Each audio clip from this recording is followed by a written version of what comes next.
New seasons, new gear. Show the world what it means to be a fan in 100% authentic gear. Fanatics, officially licensed everything.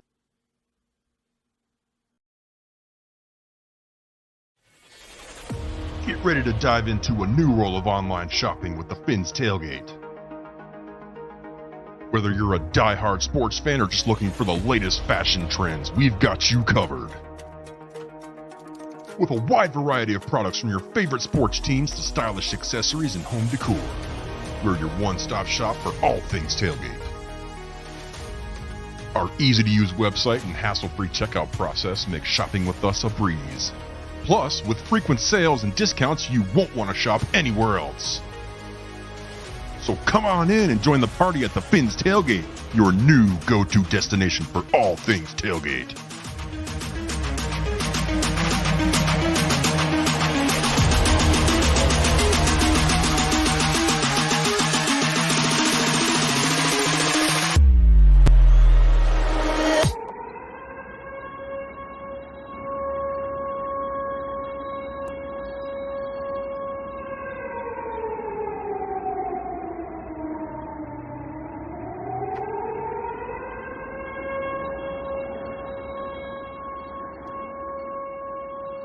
Ladies and gentlemen, boys and girls, it's top of the tailgate.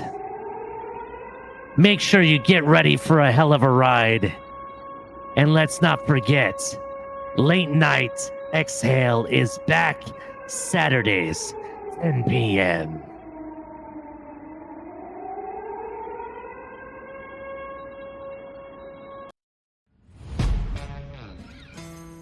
Yeah.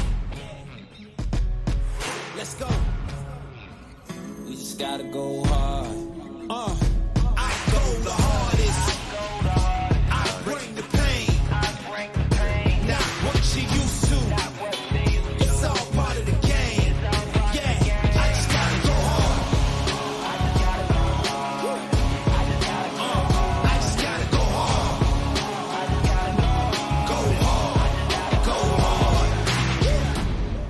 Yeah, oh yeah, the beast back. Adrenaline pumping through my veins, can't relax. Original, I am not the same as these cats. I sting them if they never ever mind and they beeswax. I don't ever cap, but I'm wearing like 3 hats. Never been a rat, but I know where the cheese at. You'll never get a trophy because they all here where we at. Good morning,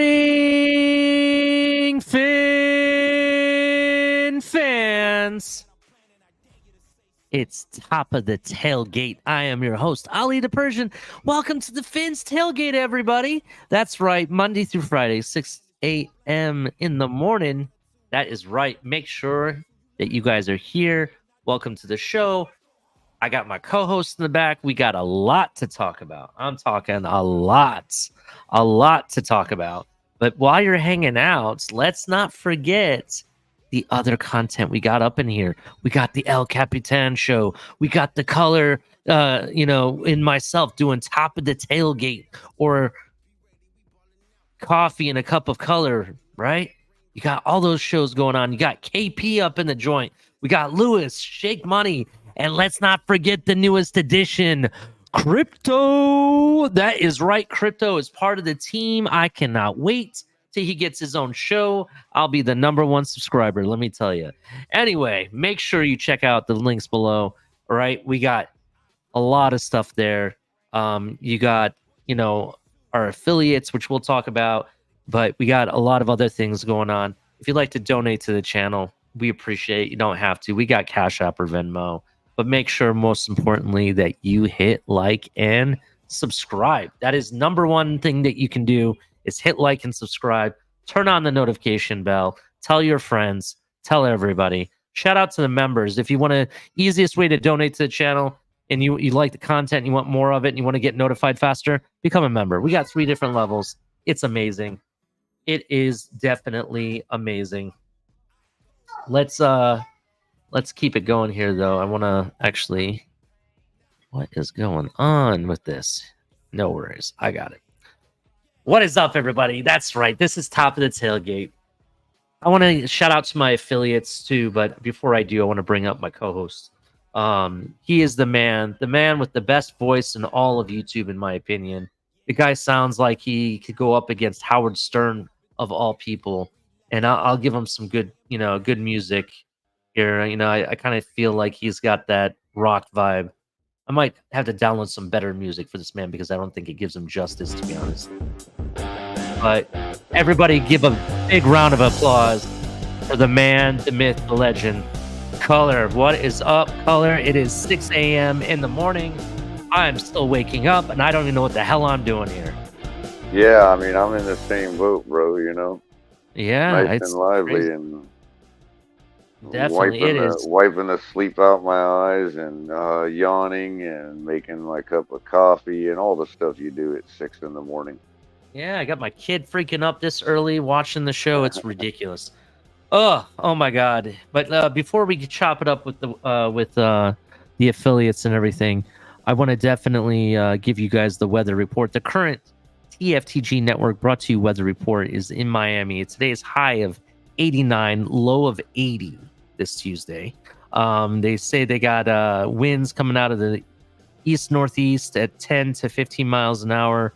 46% chance of rain, Colors. So maybe that will help cool things off a little bit. The UV index does say it is extreme. 81% humidity, Color. 81% humidity. Ooh, it's gonna be another hot one. This has been the hottest summer, I think, since I've moved here. At least it feels like it. It's been one for the record books for sure. Definitely. Let's shout out to our affiliates, so let's not forget them and keep them waiting. We got Doobie Energy Drink up in here. To get up at 6 a.m. on the regular, or actually at 5 a.m., and then be ready to put on a show for 6 a.m., Doobie Energy Drink keeps us going, man. All smash, no crash. You don't get the jittering, you don't get the shaking or crashing at the end. It has a lot more vitamins and all natural supplements that actually benefit the brain, focus and concentration, and is better for you. And it doesn't include a lot of this byproduct stuff that people put in these energy drinks that's very harmful. So that's good. And they have a variety of different flavors. And if you don't believe me, check out Shake Money. He has done some review videos, and he does a review with a new flavor every Saturday. Check him out. Definitely ask him if you want to take his word for it. So check out Doobie Energy Drink. In addition, we got Fanatics officially licensed everything. Hint, hint, surprise. I have a new item I've purchased on Fanatics using our link below in the description. And just so you know, the link below, you get all the same deals that you do at Fanatics, except it just tells them that we sent you, right? So it helps out the channel a little bit. But I have something cool. It's arriving tomorrow. So hopefully hopefully I get it actually today is what I'm really hoping I get it, because then I can show it to you on tomorrow's show. If not, it'll be the show after that I show it to you. But definitely check it out. So I can't wait to show you guys that. But they have everything: hats, jerseys, jackets, sweaters, kids stuff for the kids, a memorabilia, signed memorabilia, Color. You can get that Dan Marino autograph that you always wanted. They probably have something that he signed that comes with the Beckett or whatever certification. So definitely check out Fanatics. And then you got Backroom Collection. Backroom Collection, some really awesome canvas artwork for the Miami Dolphins and other sports alike. They do custom work. They also include different accessories for the little mini helmets that people like to collect. So definitely check out Backroom Collection. If you'd like to save 10% off of both Backroom Collection and Doobie Energy Drink, use code TFTG at checkout. Save yourself 10% off. While you're hanging out, in the description below, also check out TFTG Network, the one-stop shop for TFTG everything. There you can read blogs and articles that we're going to be putting out throughout the season once the season gets started. You can get instantly to all of our YouTube channel content for each individual person. We also have an amazing merch store, so definitely check that out. And if you sign up for the newsletter, you get 10% off. So definitely check out tftgnetwork.com. There's a lot more there to come. We have a lot, changes coming around these parts. New stuff, new content, new backgrounds. It's great, Color. Everything's changing around here.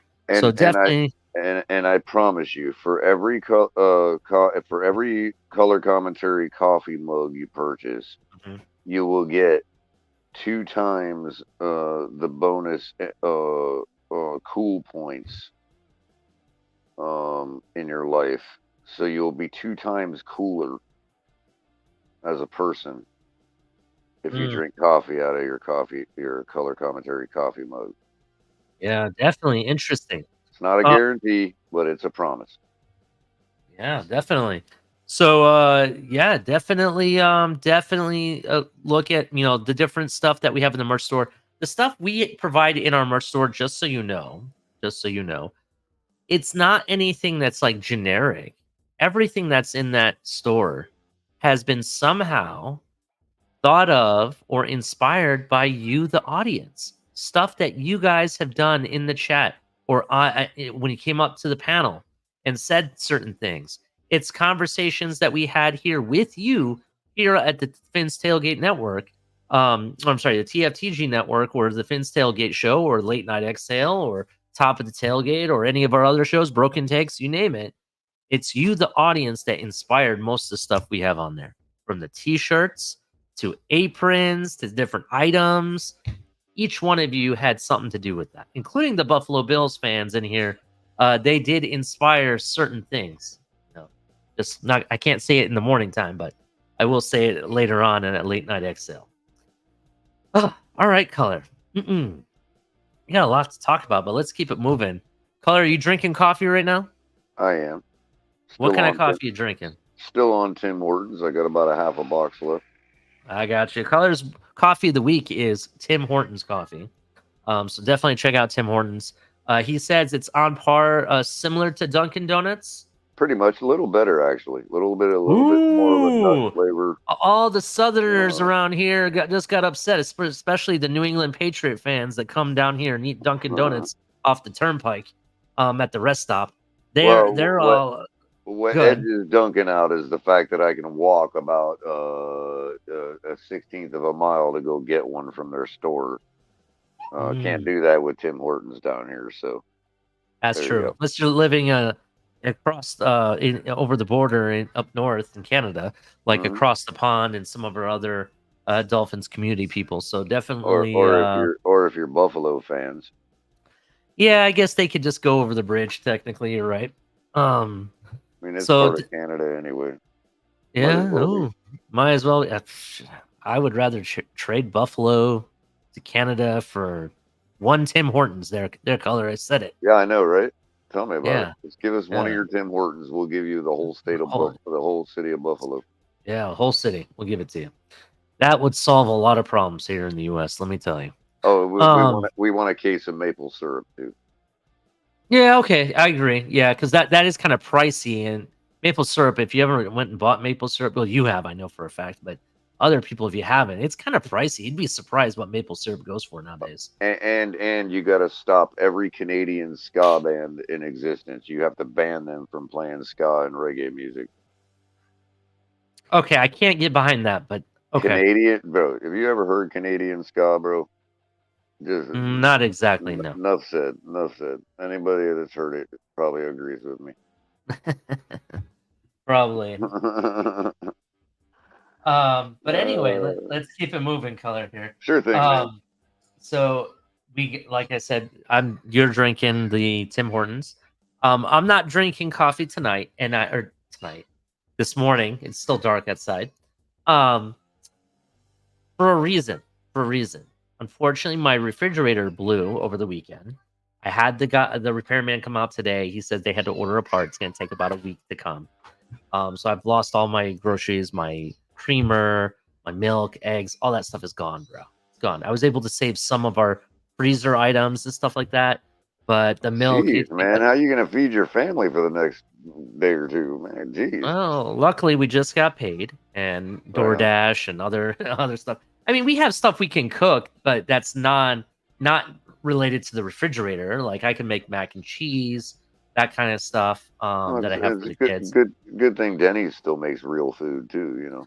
That's true. That's true. We usually either get Denny's or we have a place called Perkins. Have you heard of Perkins? There was Perkins down here, but they closed down for good many years ago. But yeah, they're good. Okay.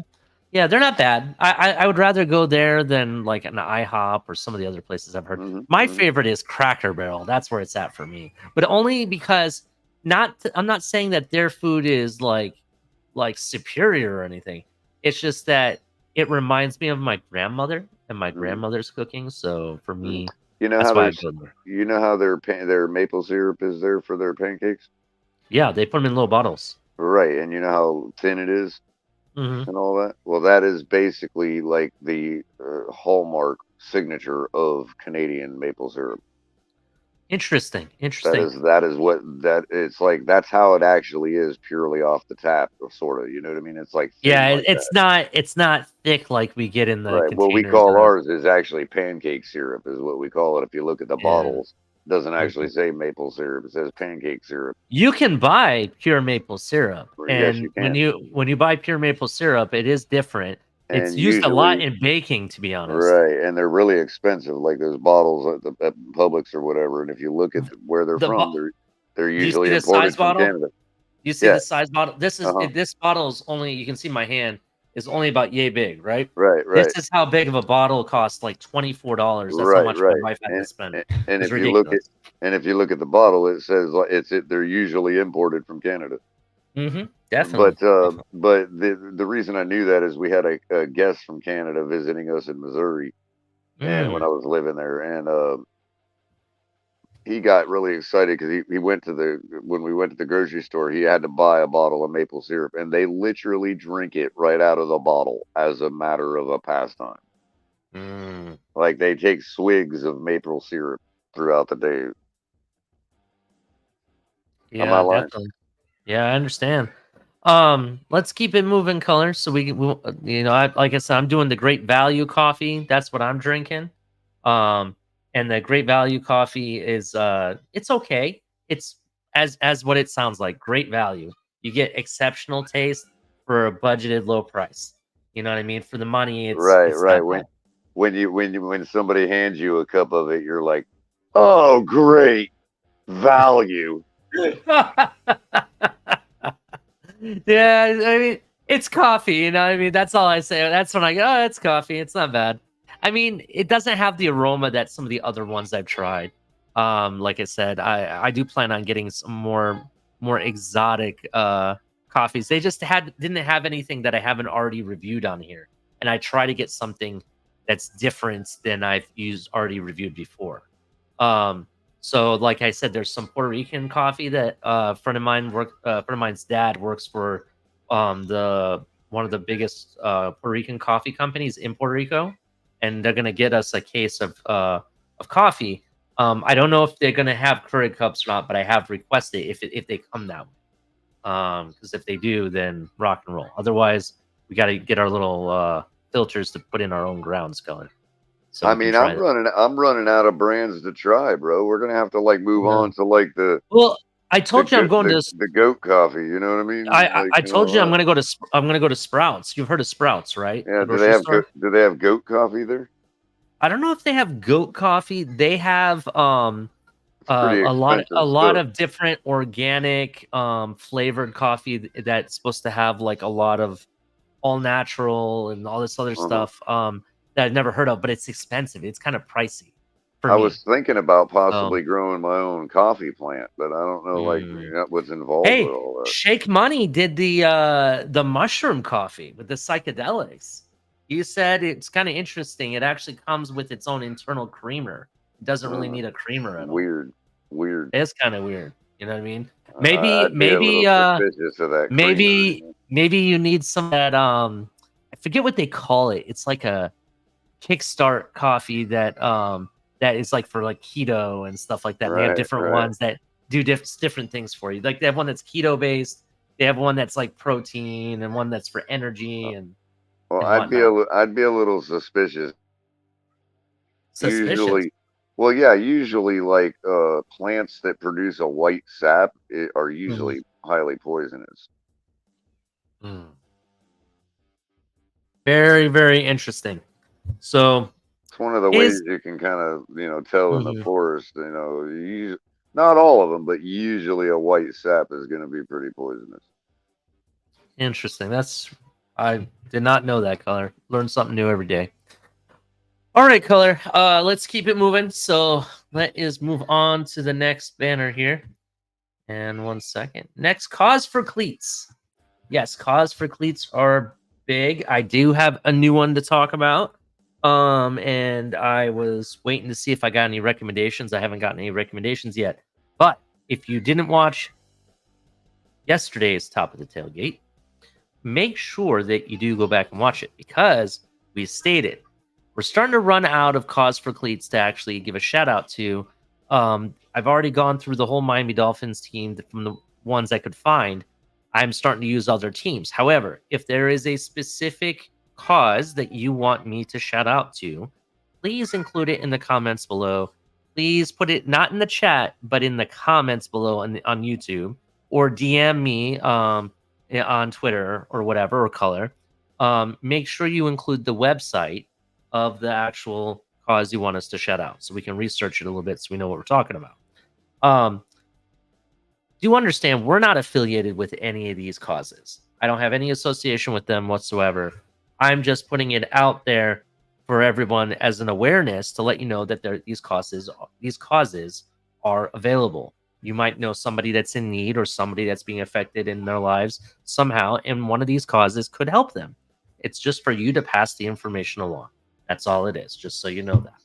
And it's good for the soul, mind, body, and soul here at the TFTG. We need it, because later on in the nighttime and the prime time hours with the smoke lounge and the drive time passes and the late night next sale, we get kind of rowdy around here, Color. Sometimes we got to bring it back down and make ourselves back at level-headed, part of the humanity, and actually do something good that's for the soul. Don't you agree?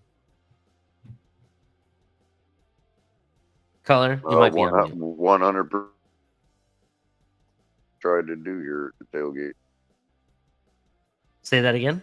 I said that's 100%. That's what we've always tried to do here at the tailgate. That is correct, definitely. So today's cause for cleat, just so you're aware, is the Wounded Warrior Project. Just so you're aware, the Wounded Warrior Project is a nonprofit organization for veterans. The Wounded Warrior Project has tirelessly advocated for warriors and their families since 2003. And just bear with me 1 second. Every warrior has a next mission. We know that the transition into civilian life is a journey for every warrior family member and caregiver. That journey looks different. Wounded Warrior Project began in 2003 as a small grassroots effort providing simple care and comfort items to the hospital bedsides of the first wounded service members returning home from the conflicts in Iraq and Afghanistan. As their post-service needs evolved, so their programs and services. Today, through a direct programs in mental health, career counseling, long-term rehabilitation care, along with their advocacy efforts, they improve lives of millions of warriors and their families. The effort requires a passion and commitment of friends, supporters, and like-minded organizations that enable us to fulfill our mission. With their collaboration, support, they strive to ensure that when those who serve come home, they're afforded every opportunity to be successful as a civilian as they were in the military. Basically, their mission is to honor and empower wounded warriors. Their vision is to foster the most successful, well-adjusted generation of wounded service members in their nation's history. So they get involved a lot of different ways, not just on the healthcare aspect of it, but also in the mental health, and helping people transition to civilian life. They advocate and help people find jobs. They collaborate through communities. And I don't know if you've ever been part of any Wounded Warrior projects. There's been a lot of different things. They collect foods, items, goods that help people, and donate it to families that are in need. There's a lot of things they do. And if you want to check them out or learn how to donate, or donate your time, or even volunteer, any of that kind of stuff, go check out woundedwarriorproject.org. Again, that's woundedwarriorproject.org. So definitely go check out that. That is an awesome cause. As a service member, I can tell you it can be very hard for people to adjust from military life to civilian life. It can be very hard. Not everybody gets the same handout, shake, or the same dealt the same hand, to be honest. And projects, certain organizations like this help them out, and I definitely have seen the end result being very beneficial, and I recommend everybody to at least check out woundedwarriorproject.org. All right, Color. That's our cause for cleats. Did you have anything to say about woundedwarriorproject.org? Did you know about them? Oh yeah, and I mean, peripherally, like most people would. Mhm. But I do know that a lot of that, not just all the support that, you had referred to and all that. But look, the stuff that they help these guys with, sometimes equipment to make their lives normal again. If you're talking about prosthetics or technology. Mm-hmm. Color, you cut out. I How think, about now? you're good. How I hear about you now? now. I Okay, hear you so now. like, anything that helps these guys' lives be as normal as possible again, that stuff costs a lot of money. It just is what it is. That stuff is expensive. You know what I mean? And it's like, a group like Wounded Warrior Project, they help facilitate stuff, help for stuff like that. So these guys and their families don't have to think about the costs involved with all that type of equipment. Mm-hmm. Yeah, We definitely. we So, we have to realize how expensive that stuff is, man. It really is, and that's one of the parts that I always admire that group for is all that stuff, the logistics involved in and correcting somebody's life physically. mm-hmm. Yeah, 100% Color. I'm right there with you, and I really, I've donated, stuff. I've helped with Wounded Warrior Project. I've helped people that were in need of this program, and I helped them get assistance and stuff within this program that is available, and help them get the resources they need, and suggested it. So like I said, I've actually firsthand witnessed how this types of programs are beneficial. So definitely check out woundedwarriorproject.org. Again, cause for cleats is woundedwarriorproject.org. And I definitely recommend it. And All if you right. don't think it helps, I guarantee you've walked by somebody today that you thought had two regular legs and didn't know that one of them wasn't real. Mm-hmm. You know what I mean? So it does help, and it is showing in society, and as time Yeah, goes by and technology gets better. So thank you all who have supported. definitely. Definitely. So let's keep it moving, Color. So what in the world? What in the world is a new segment that I'm going to include on top of the tailgate where we talk a little about what's going on in sports? Not just from the Miami Dolphin perspective, but also in, the NFL, or maybe something that crazy happened over the weekend. Let's say in Europe and stuff, which I'll bring that up here in a moment. But before we do, and there is something I do want to bring up real quick, Color. Let me just bring this up real quick because it was kind of shocking. I'd appreciate it if everybody can just give a moment of silence for Alex Collins, the running back from the Ravens. And let me turn down this music because I don't want to have anything playing in the background. So if we can get just a quick 10-second moment of silence, I'd appreciate it.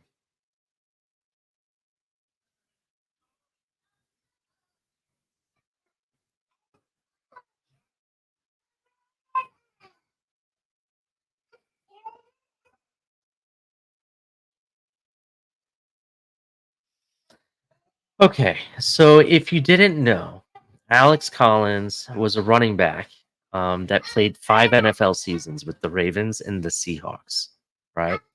and he was only 28 years old, and he passed away. That got reported on Monday. Um, Wow, you're and kidding. yeah, no, I'm not. He passed away. He was actually a very formidable running back at one point, Color, and Hmm. it sucks seeing stuff like this happen. You're starting to see a lot more of this as of lately, and I'm going to have a conversation about this on a Broken Take episode coming up soon. Broken Takes are back. Um, you're starting to see a lot more athletes pass away a lot sooner than expected, and I think time is limited with your family, your friends, and everybody, and I think everybody just needs to just remember that and don't take things time with family and stuff for granted and whatnot. But Alex Collins, I don't think he had any trouble off the field or anything. He seemed like he was a good kid. In fact, his second season, I want to say he had like 900 yards, 7 touchdowns. It was he was seemed like he was going to be their premier back at one point. Um, and then from there, it kind of they didn't use him as much, so he had like four 400 yards, but still had like 5 touchdowns and whatnot. He seemed to be like pretty consistent, and I don't know, like Seattle didn't really know how to use them, to be honest. So I don't know. It's just sad. It was Yeah, kind of shocking for me, I guess. yeah. I remember. CBS, I think it was, did an expose on him Hmm. pregame on one Sunday morning. I think it was when Uh, he was going to play us. I think it was when we were going to play them. And possibly, and they were talking about how he he took ballet and practiced ballet in the off season and in his off time, Mhm. and Mhm. like how it benefited his running style and all that. Mhm. And I think he was even like going to like sharing the instructor and going to practice with like the coach's daughter or something. You remember all that? Yeah, I remember. I want to And say I the think coach was Harbaugh, but it might have been the guy before him. It might have been Brian Billick. okay. I think they announced it when I saw this yesterday, and I wrote it down that I wanted to at least shout, not really shout out, but kind of like pay honor to him, and whatnot. Yeah, he was. I mean, At that he time, had a it lot going wasn't. on. Yeah. Yeah, at that time, it was not identified what was the cause of death or anything at that Hmm. time. Hmm. But ESPN did put it out. I'm looking it up right now. They did state that he passed away in a motorcycle accident Wow. in Lauderdale Lakes, Florida. Wow. That's right down the road. Well, not. I mean, not Yeah, right down the road, but this happened Sunday night, it says. He you're crashed kidding. into an SUV on Unbelievable. West Oakland Park Boulevard. That's not far from you know where, man. That is amazing. Yeah. So it's just kind of sad. I don't like Mm. to see that. We saw what happened to people like Dwayne Haskins Hmm. and like stuff like this can happen. What was the and I apologize, I'm not really good at baseball. Wasn't there a baseball player that had a boating accident for the Marlins? Yeah, that was. I don't know the nature of his death. If you're saying that's what it was, yeah. But the most recent death from the Marlins was a young pitcher that had like his whole the whole world by his arm, which was Juan Fernandez, I believe his name was.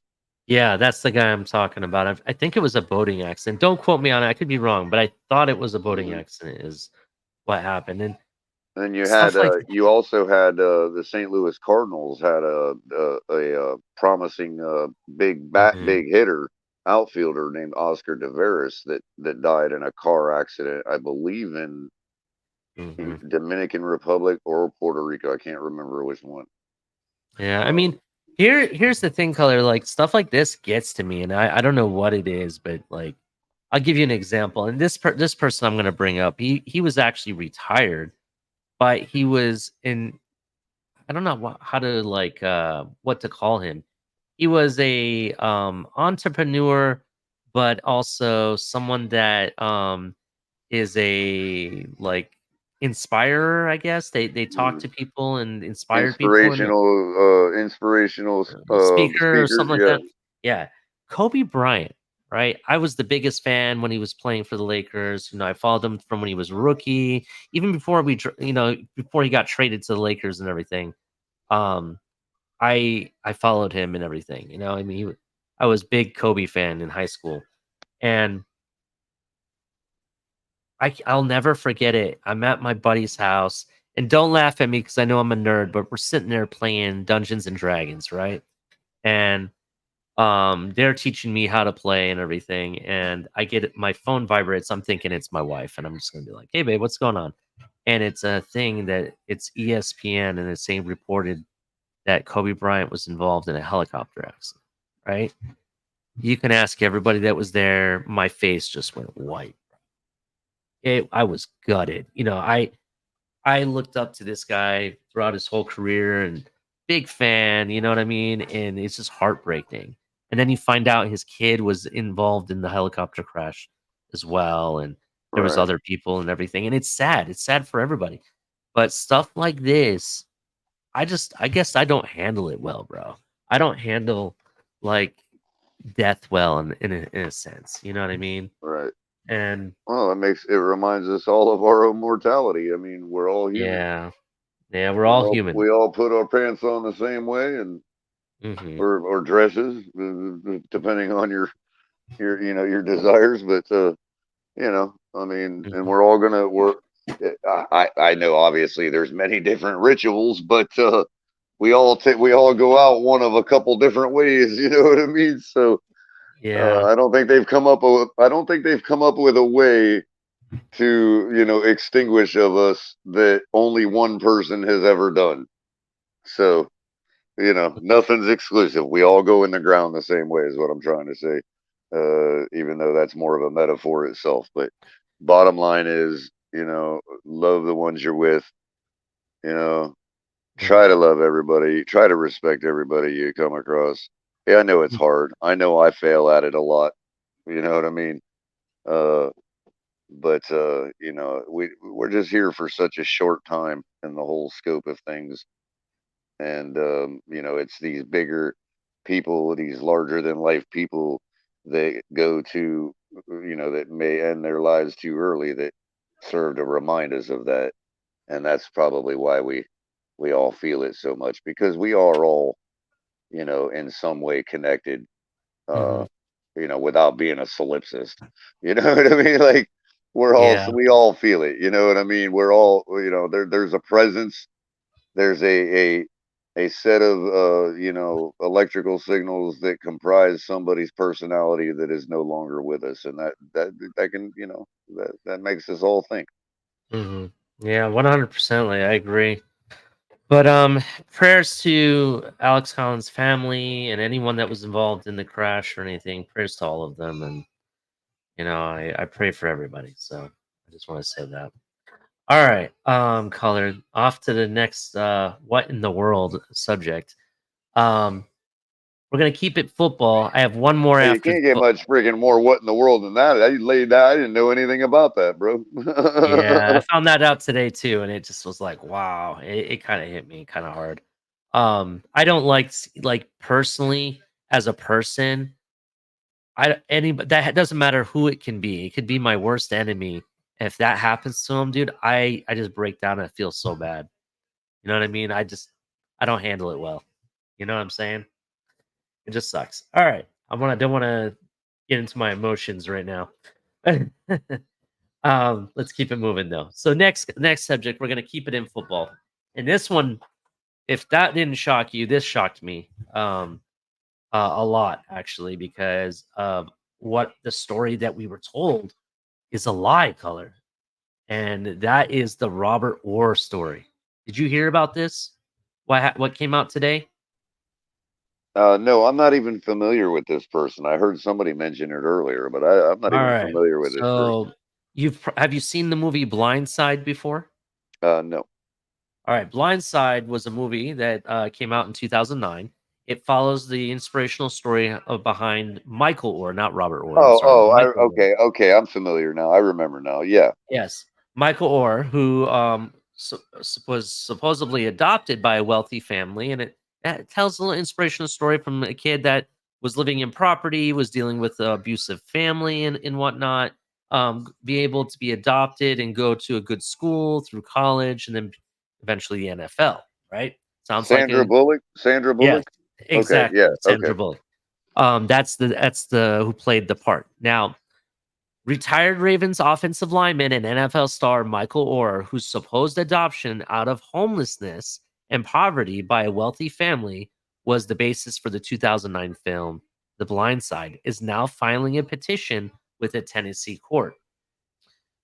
The story of former Baltimore Ravens lineman Michael Orr is one so wonderful that even Hollywood couldn't refuse it. Or is it?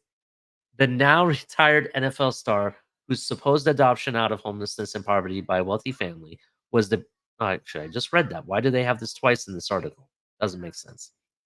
Um, he is filing a claim in court that the whole premise was merely a fabrication by Sean and Lee and Toey.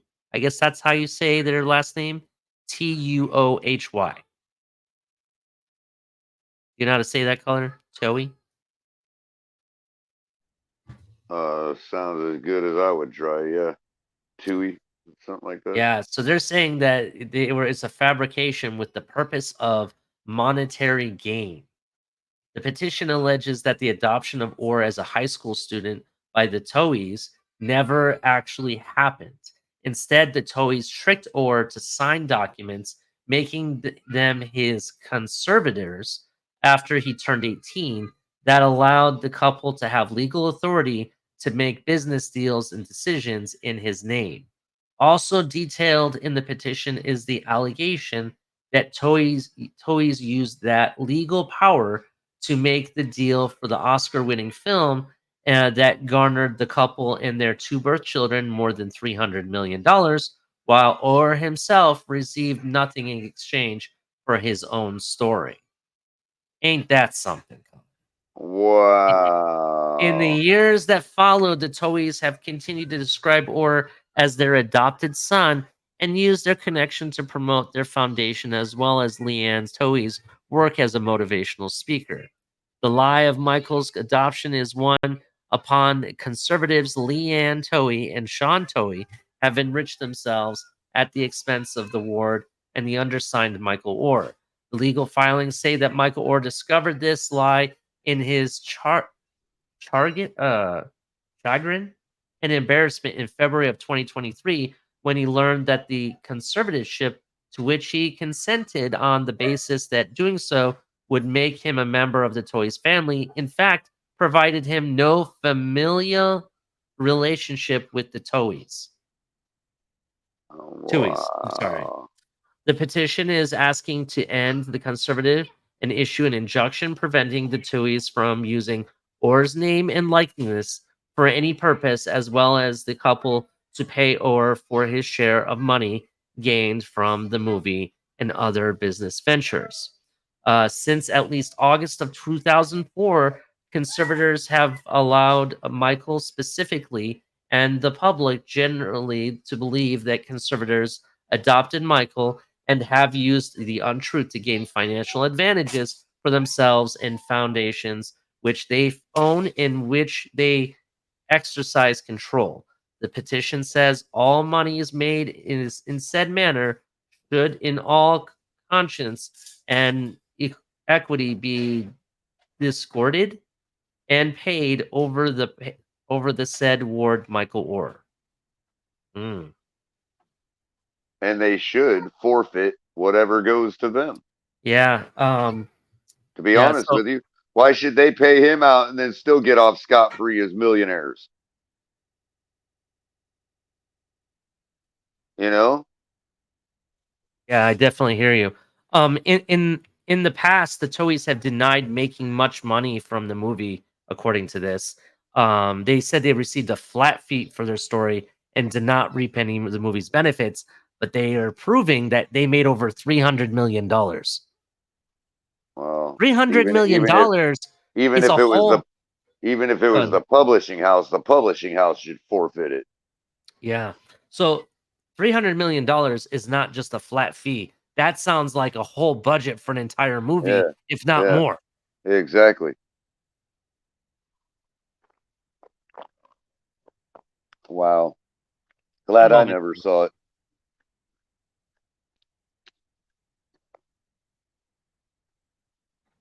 All right. Sorry Glad about I that. never saw it. Yeah. Now I So, never will. well, unless they change it where Michael Orr's getting the money, then that's what needs to happen. To be honest. Well, if they're still So, getting a cut of it too, I don't want to give one dime to these people. mm, You know, yeah. I'd rather go hand Mr. Orr $20. You know what I mean? Yeah. I'd rather go So to wherever he's practicing at and just hand him $20. now I got to ask a question. Who got paid for all of the years he played in the NFL? Him or the Tuies? Right? Or did they get a cut of it? You know what I mean? Yeah, because I not just the movie, I would be suing How for many every single thing. how many cars did they buy with some of that money? How many investments did they make? Mm. Even in the And what movie, percentage of the percentage that they made off those investments should go to him? yeah, even in the movie, they portrayed as if he was their adopted son. You know what I Wow. mean? It's kind of ridiculous. It is Well, very, man, very what's Mrs. ridiculous. Bullock got to say about all this? She's probably like, "I'm sorry, I just played the part. I had no idea." Exactly. I love how there's just no culpability for anybody involved. You know what I mean? Well, she Uh, doesn't. She doesn't have anything to do with well, this. of course not. It's no different than having a, than If anything, the Tuies are the one that, or Toei, however you say their last name, they're the ones that are really going to come get hit with this. right, And right. what is sad is that their two birth children are going to have to live with this as well, Hmm. because they're the ones that their parents are the ones that sat there and fabricated a story Oh, that ain't no big and deal. I mean, an even the advantage. Gotti daughters have a show, bro. I mean, No. But here's the thing, though. That's a little bit different. That's a little bit different. And the reason I'm saying it's different is because this isn't like, and maybe you're right. Maybe they come away with this okay. But here's the thing: the kids at this point are adults, and they know better enough to actually call their parents out for it. And the fact that they haven't, they're just as well guilty as charged. That's right, what I'm trying to right, say. right, exactly. Now, if it comes out that they did, they're the ones that are on Michael Orr's side, and they're on his side of things, then okay, I'll give you a break. But How I many know times? for a fact. Good. I was just gonna say, how many times have the Gotti daughters said on their show, "Yeah, our dad was a filthy crook." You know what I mean? Mhm. Definitely true. Definitely true. Let's keep it moving. I have one more what in the world, and then we're gonna go to the Dolphins because that's what everybody's wanting to talk about. So what in the world? This is a different sport. We're gonna go to the other type of football, the European or world football. That's what they should call it, I guess. World football or soccer. Um, some crazy shenanigans going, color. And some of these crazy shenanigans that are going involves Major League Baseball owners that have a rivalry that goes back a long time ago. Or actually, I wouldn't say a long time ago, but quite a big few years ago. Um, and let me actually bring up the one owner's name. I have one of them. I need to know who the owner of the other team is. 1 second.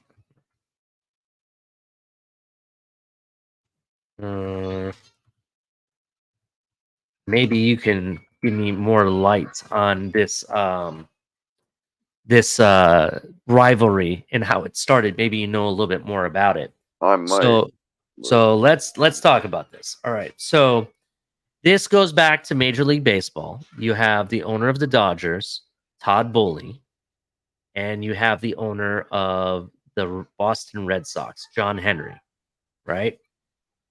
Supposedly there was some type of shenanigans and trying to bring in a player to the Red Sox. Last minute, Todd Bowley and the Dodgers came in, took the player from underneath of them, and ended up winning a World Series. That's the story, right? Uh-huh. Well, this has sparked a rivalry between these two owners. And now it looks like this is now sparking in a different sport. This rivalry has spilled over into that sport as well over the weekend. And when I say that this rivalry is starting to get nasty, let me explain why, right? So, two of the biggest soccer clubs in England, you have Chelsea FC and you have Liverpool, right? Everybody knows Liverpool. They're famous even here in the States and whatnot. Liverpool is owned by John Henry. He owns the Boston Red Sox and he owns Liverpool. Todd Bowley, the owner of the Dodgers, also owns Chelsea, right? Well, there has been 3 players over the past 2 seasons that Liverpool wanted to obtain, and Todd Bowley, as he did to the Red Sox before, snuck in and took all 3 of those players. He took one of them, Enzo Fernandez, last winter. Spent the big time record breaking millions of dollars. I want to say it was like 106 million pounds, something like that, whatever that equates to dollars, right? And then this season, in the same window, same transfer window as they call it, or their free agency, has taken 2 more players and spent over 180 million pounds, whatever that equates to US dollars, underneath of Liverpool. And let me talk about a hijacker who was hijacked. Okay, let's put it this way. This is what transpired over the weekend. The biggest player, the biggest saga that's going on in soccer revolves around this guy. Casado is his name. He's an Ecuadorian midfielder, right? And everybody and their mother wants to buy this person. And unfortunately, nobody really wanted to put up the money. So the only team that was really negotiating for him was Chelsea.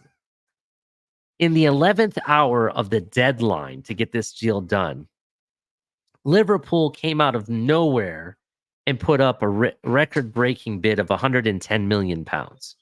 Right, Color? You with me so far? So I they think so. got the team that owned the player said, "Okay, well, we agreed to the bid and we'll sell the player to you for 110 million." But the player said, "No, I don't want to play for Liverpool. I want to play for Chelsea."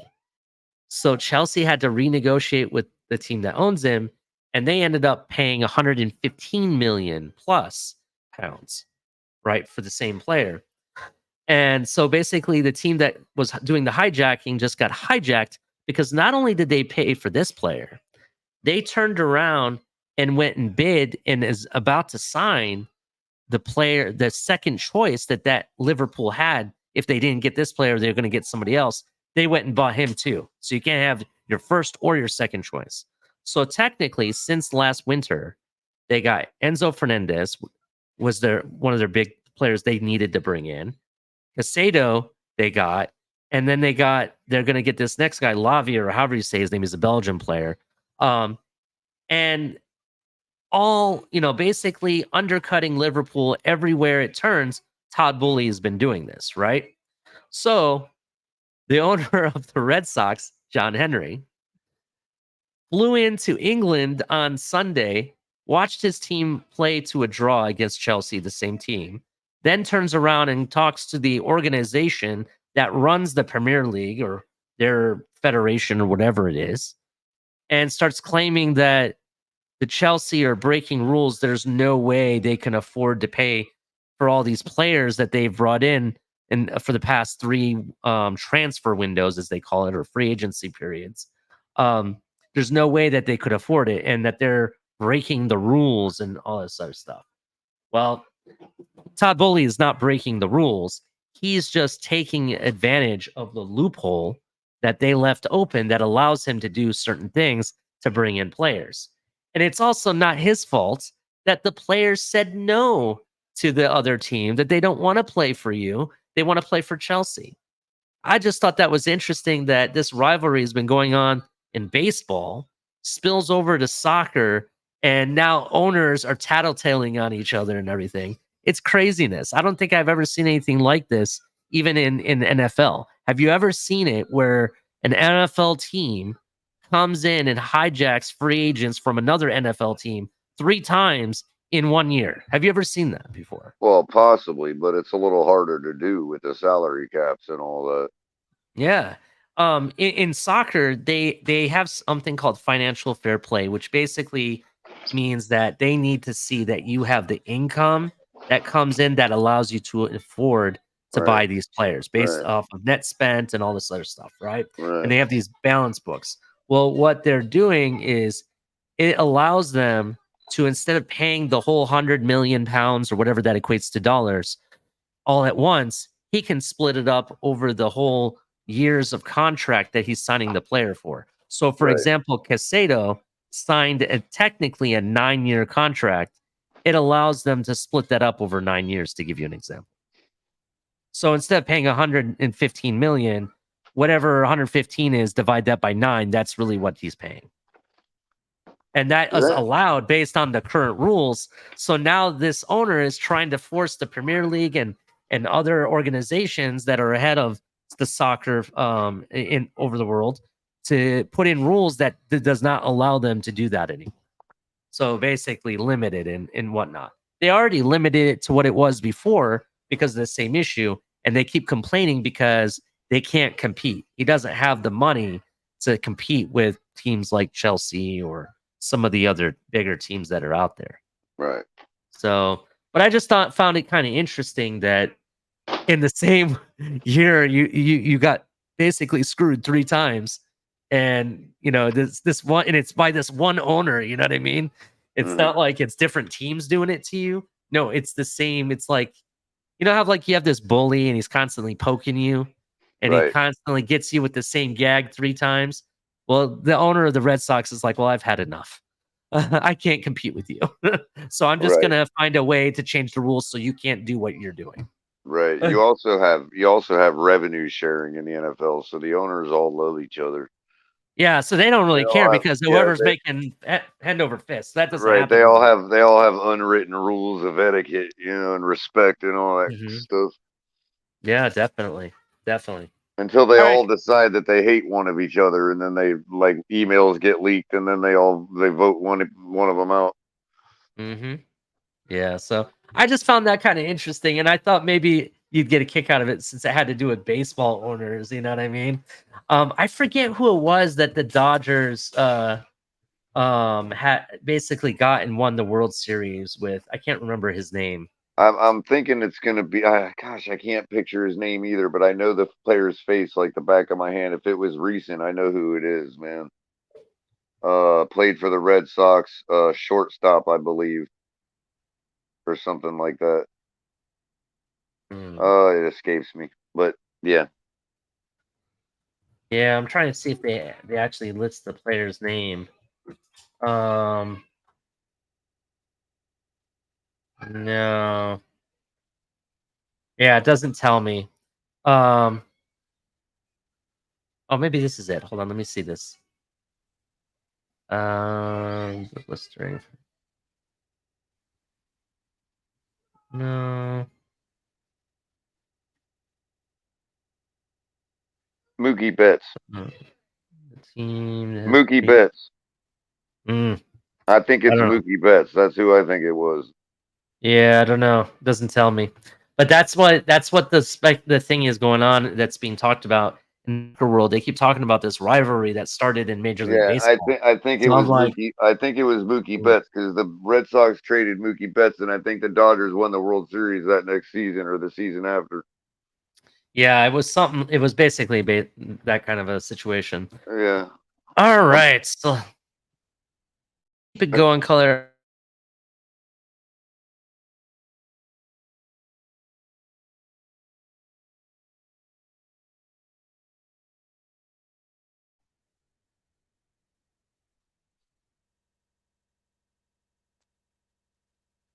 Is that okay, color? yeah, I I lost can. you. Can you hear me now? Okay, Sorry I can about hear that. you. Yep. Don't worry. Just had a Be little right back. network issue.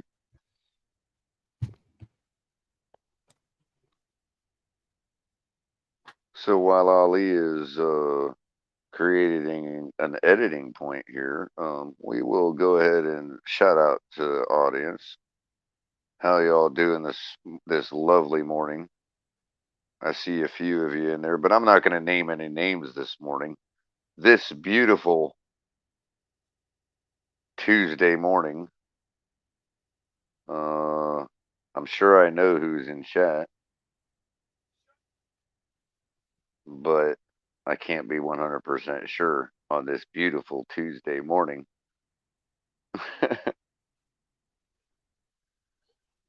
Yeah, I'm pretty sure it was Mookie Betts. I want to say that. We'll just go with that. If it wasn't, then I was wrong, and everybody can tell me I'm not credible.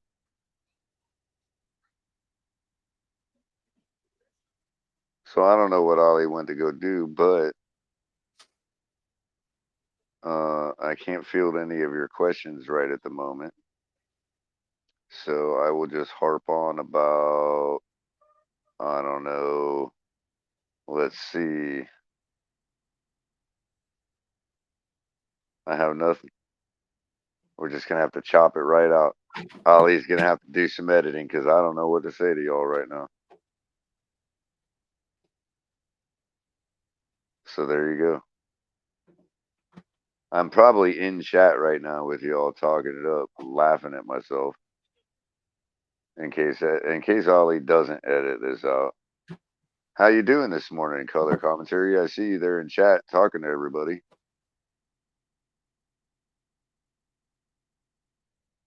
What's that? What? I'm trolling myself. Is that what I'm doing? Somebody ban that guy. Time him out. Time out color commentary. No, don't do that. I'm just kidding. Air color. I'll time you out. There you go. All right, ladies and gentlemen, we're time for some football. Right? Time for some football. I'm just kidding, color. I'm messing with you. All right, let's get this party started. We're actually I hope half you an know hour how to behind. edit. I hope you know how to edit, bro, because that was because some really weird. We don't need to edit anything at all. We're not That, editing anything. that was some really weird stuff I was just telling the audience. I'm just saying. I didn't have nothing to go on. Color, really?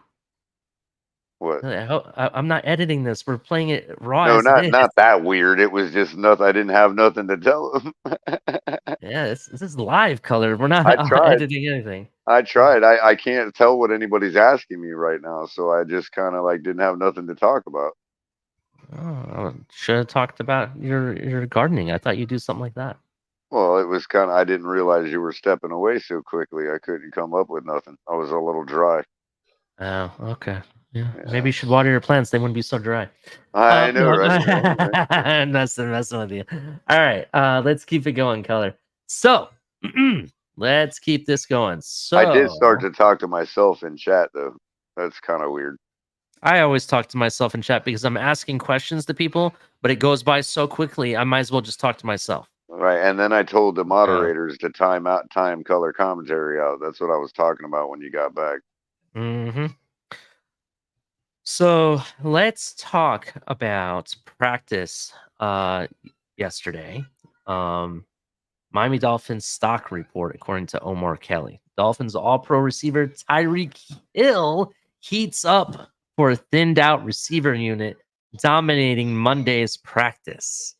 The Miami Dolphins are 2 joint practices against the Texans, 2 preseason games, and 2 weeks of practice away from the start of September 10th season opener against the Los Angeles Chargers. That doesn't seem like much time to solve the offense growing pains, tighten the screws or special teams, find a starting left guard, starting boundary corner, and strong safety, and nail down the final 10 to 20 spots on the 53-man roster. The clock is ticking, and the Dolphins don't have a practice to waste from this point out. Here's a look at the stock report from Monday's practice. Now, before we go over this, color, there's a lot of oohs and ahs and I told you so's in this list We're also going to be discussing the 53-man roster, and there's going to be some oohs and ahs, and I told you so's there as well. All right. So get buckled in, get ready. Let's go. Top performer, the man, the myth, legend, wide receiver, Tyreek Hill. The cheetah is on the prowl, right? With Jalen Waddle, Braxton Berrios, and now Braylon Sanders, all sidelined by injuries, the 7-time Pro Bowl selection has been doing double duty to keep the offense moving. During Monday's practice, Hill caught 5 passes, and none of them were for less than 15 yards. Again, 5 passes, all 15 yards or more, right? There was one reception Hill pulled in over the middle off the field where he was moving so fast, Hill threw up a peace sign in the direction of Miami's safeties before stopping to restart the play. It was Hill's way of telling Miami's defensive backs that he would have outrun them all to the end zone if he hadn't been preserving his energy. If we were keeping stats Monday, Hill would have produced 100 plus receiving yards, according to Omar Kelly. So rock and roll Hill, that's what I've been waiting for. I knew, there's a reason they have a slow start going, but come the season, I know he's going to be ready, Color. That's what I've been saying all off season, and I know for a fact he'll be ready for the Chargers, no problem, right? Yep. Next guy. Now, this is everybody's favorite. This is probably going to wake up Shake Money, or he's going to be popping in here or something with this. No joke. Noah Igbenogany has been pulled down an interception on a Skylar Thompson pass that probably would have been a Zach Seiler sack if the action were live. This was Noah's second interception of the past 2 days and served as a reminder of how improved the 2020 first-round pick has been this camp, rebounding from 3 years of struggles. With rookie cornerback Cam Smith sidelined by a shoulder injury he suffered in Friday night's 19-3 preseason loss against the Atlanta Falcons, this is Noah's window to lock up the starting spot on the boundary opposite of Xavier Howard. All he needs to do is remain consistent for the next 2 weeks, and he should be able to hold off Eli Apple. Wow. So he's given him the starting nod as long as he stays consistent because of the injuries that some of these other players have. I really don't think Cam Smith is that big of an issue in regards to injury. I honestly think they're just being very precautious with him because he's still doing drills, still doing stuff around the team and practicing. It's just not, it's kind of limited. He doesn't have full pads on or whatever. You know what I mean? Right. So he's still moving forward, doing what he needs to do to be ready and prepared. Sorry about that. My cat decided to climb up the side of my monitors. I'm like, what the hell are you doing? All right. Next guy, Color's favorite player on this team. We already know he is the man who has the best looking abs in the team, according to Color. Just kidding. Pass rusher Jalen Phillips. Phillips has had a relatively quiet camp for whatever reason, but his toe injury he suffered on training camp's first day, or the improvement we've seen from the starting right tackle Austin Jackson, but the former University of Miami standout was on fire Monday. Phillips was credited with 2 sacks, 2 tackles for loss, and at least 1 additional pressure. So rock and roll. Phillips is ready to play. Like I said, they might be just fine-tuning, combing through stuff that they're not good at, trying to get better at those specific things, and that's where their focus is at. That's what I believe on what's going on, Color. Do you have any thoughts why these people had slower starts and now starting to gain traction? What's different?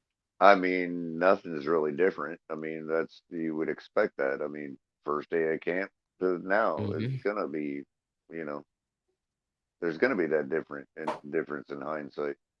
Mm-hmm. So here's the big stock down. No surprise here.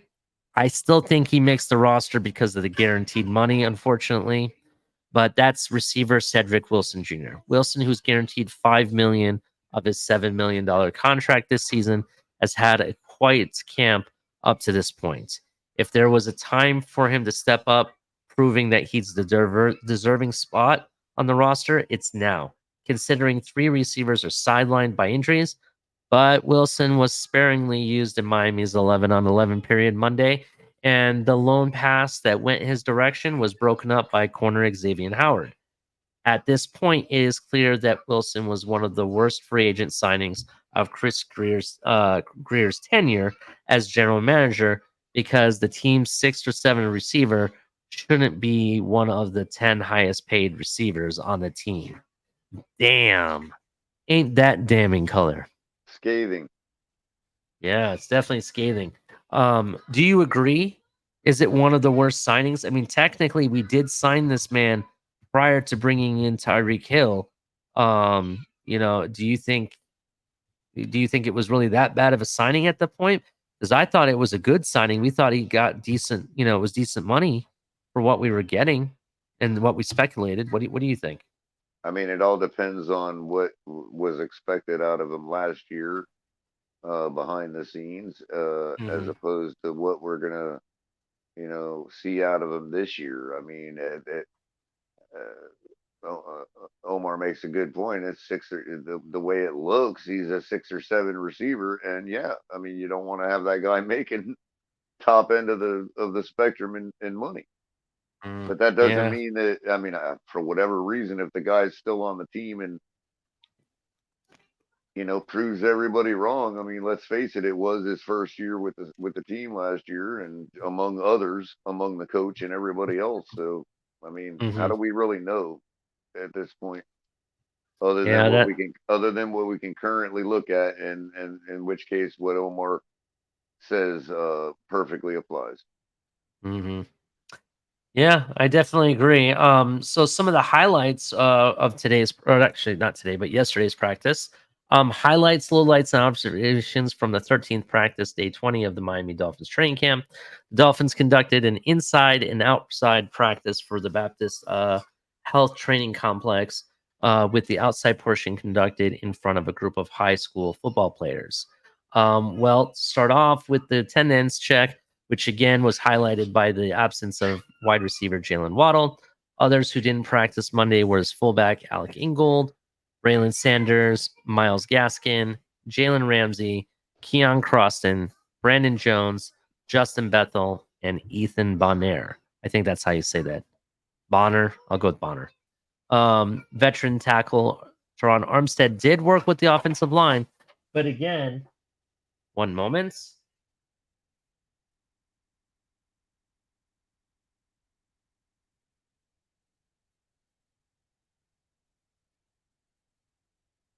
Apologize for that. My child decided to climb onto something and almost fell to his demise, so I had to help him. Oh, sorry about that, kids. I can't believe he's up this early. It's Hey, remember that old cartoon, comic strip in the newspaper called Family Circus? Remember that one, man? Yeah, I remember Family Circus. That's what I feel like. It's a big circus. You decide, oh, let me play trapeze on your really nice, comfortable lounge chairs, Dad. Unbelievable. So let's keep it it's going. amazing. It's amazing how similar the art in that comic strip is to like Family Guy. You ever notice that? I haven't really noticed that, but that's maybe where it comes from. Maybe that's what they inspired by. Family Circus, Family Guy. Right. Makes sense. Yeah. So as I was saying, Teron Armstead did work out with the offensive line, but again did not participate in team periods. Others who didn't take part in the team periods included cornerback Kader Kahu, Cam Smith, wide receiver Braxton Berrios, guard Liam Eichenberg, who spent time on the stationary bike. That's not good for him. Wide receiver Tyreek Hill wore the orange jersey at practice. Rightfully so. Another big day for Tyreek. Hill deserved the orange jersey for his practice performance on Sunday. He, again, was the best offensive player Monday, making catch after catch, usually in the deep middle area of the field. Makes me wonder, Color, are we going to get a back-to-back orange jersey day for Tyreek? Do you think that can happen? I mean, I don't know, but I mean, shouldn't the guy? Yeah, I was going to say this earlier today in another place I was at. And I didn't. Maybe it's dry. Maybe it was funnier then. I never said it because it seemed funnier than it actually was. But giving Tyreek Hill the orange jersey is like saying Star Wars is your favorite movie. Like most people that like Star Wars set it aside when somebody asks me what my favorite movie is, I don't tell them Star Wars because obviously, you know what I mean? Like I set it aside. It's you know, otherwise I would never be able to have the discussion with anybody about any other movie being my favorite. You see what I'm saying? Yeah, I can say as a Star Wars fan, I get it. Everybody agrees, and it's kind of boring to Yeah, talk about it because everyone exactly. agrees. It's that exceptionally my favorite movie that it's not like it can't be described that way. So when somebody asks me my favorite movie, I just put that aside. And Mhm. so giving Tyreek Hill the orange jersey is kind of like that. Like, couldn't he really wear it every day? I mean, That's you true. know, The other standouts, just so you know, color were defensive players, including Zach Seiler, edge defender Jalen Phillips, and linebacker Duke Riley. Maybe Zach Seiler gets the orange jersey. Has he gotten it this year at all? I don't I think he don't think has. so. No, I don't think so. Zach Seiler might be up for it because I think Jalen Phillips got it once already. I think. Hmm. Cornerback Noah, I'll go with Noah because I always screw up his last name. Had his third interception in the past 9 days, as we already Well, talked about. that's who's getting the orange jersey, bro, right there.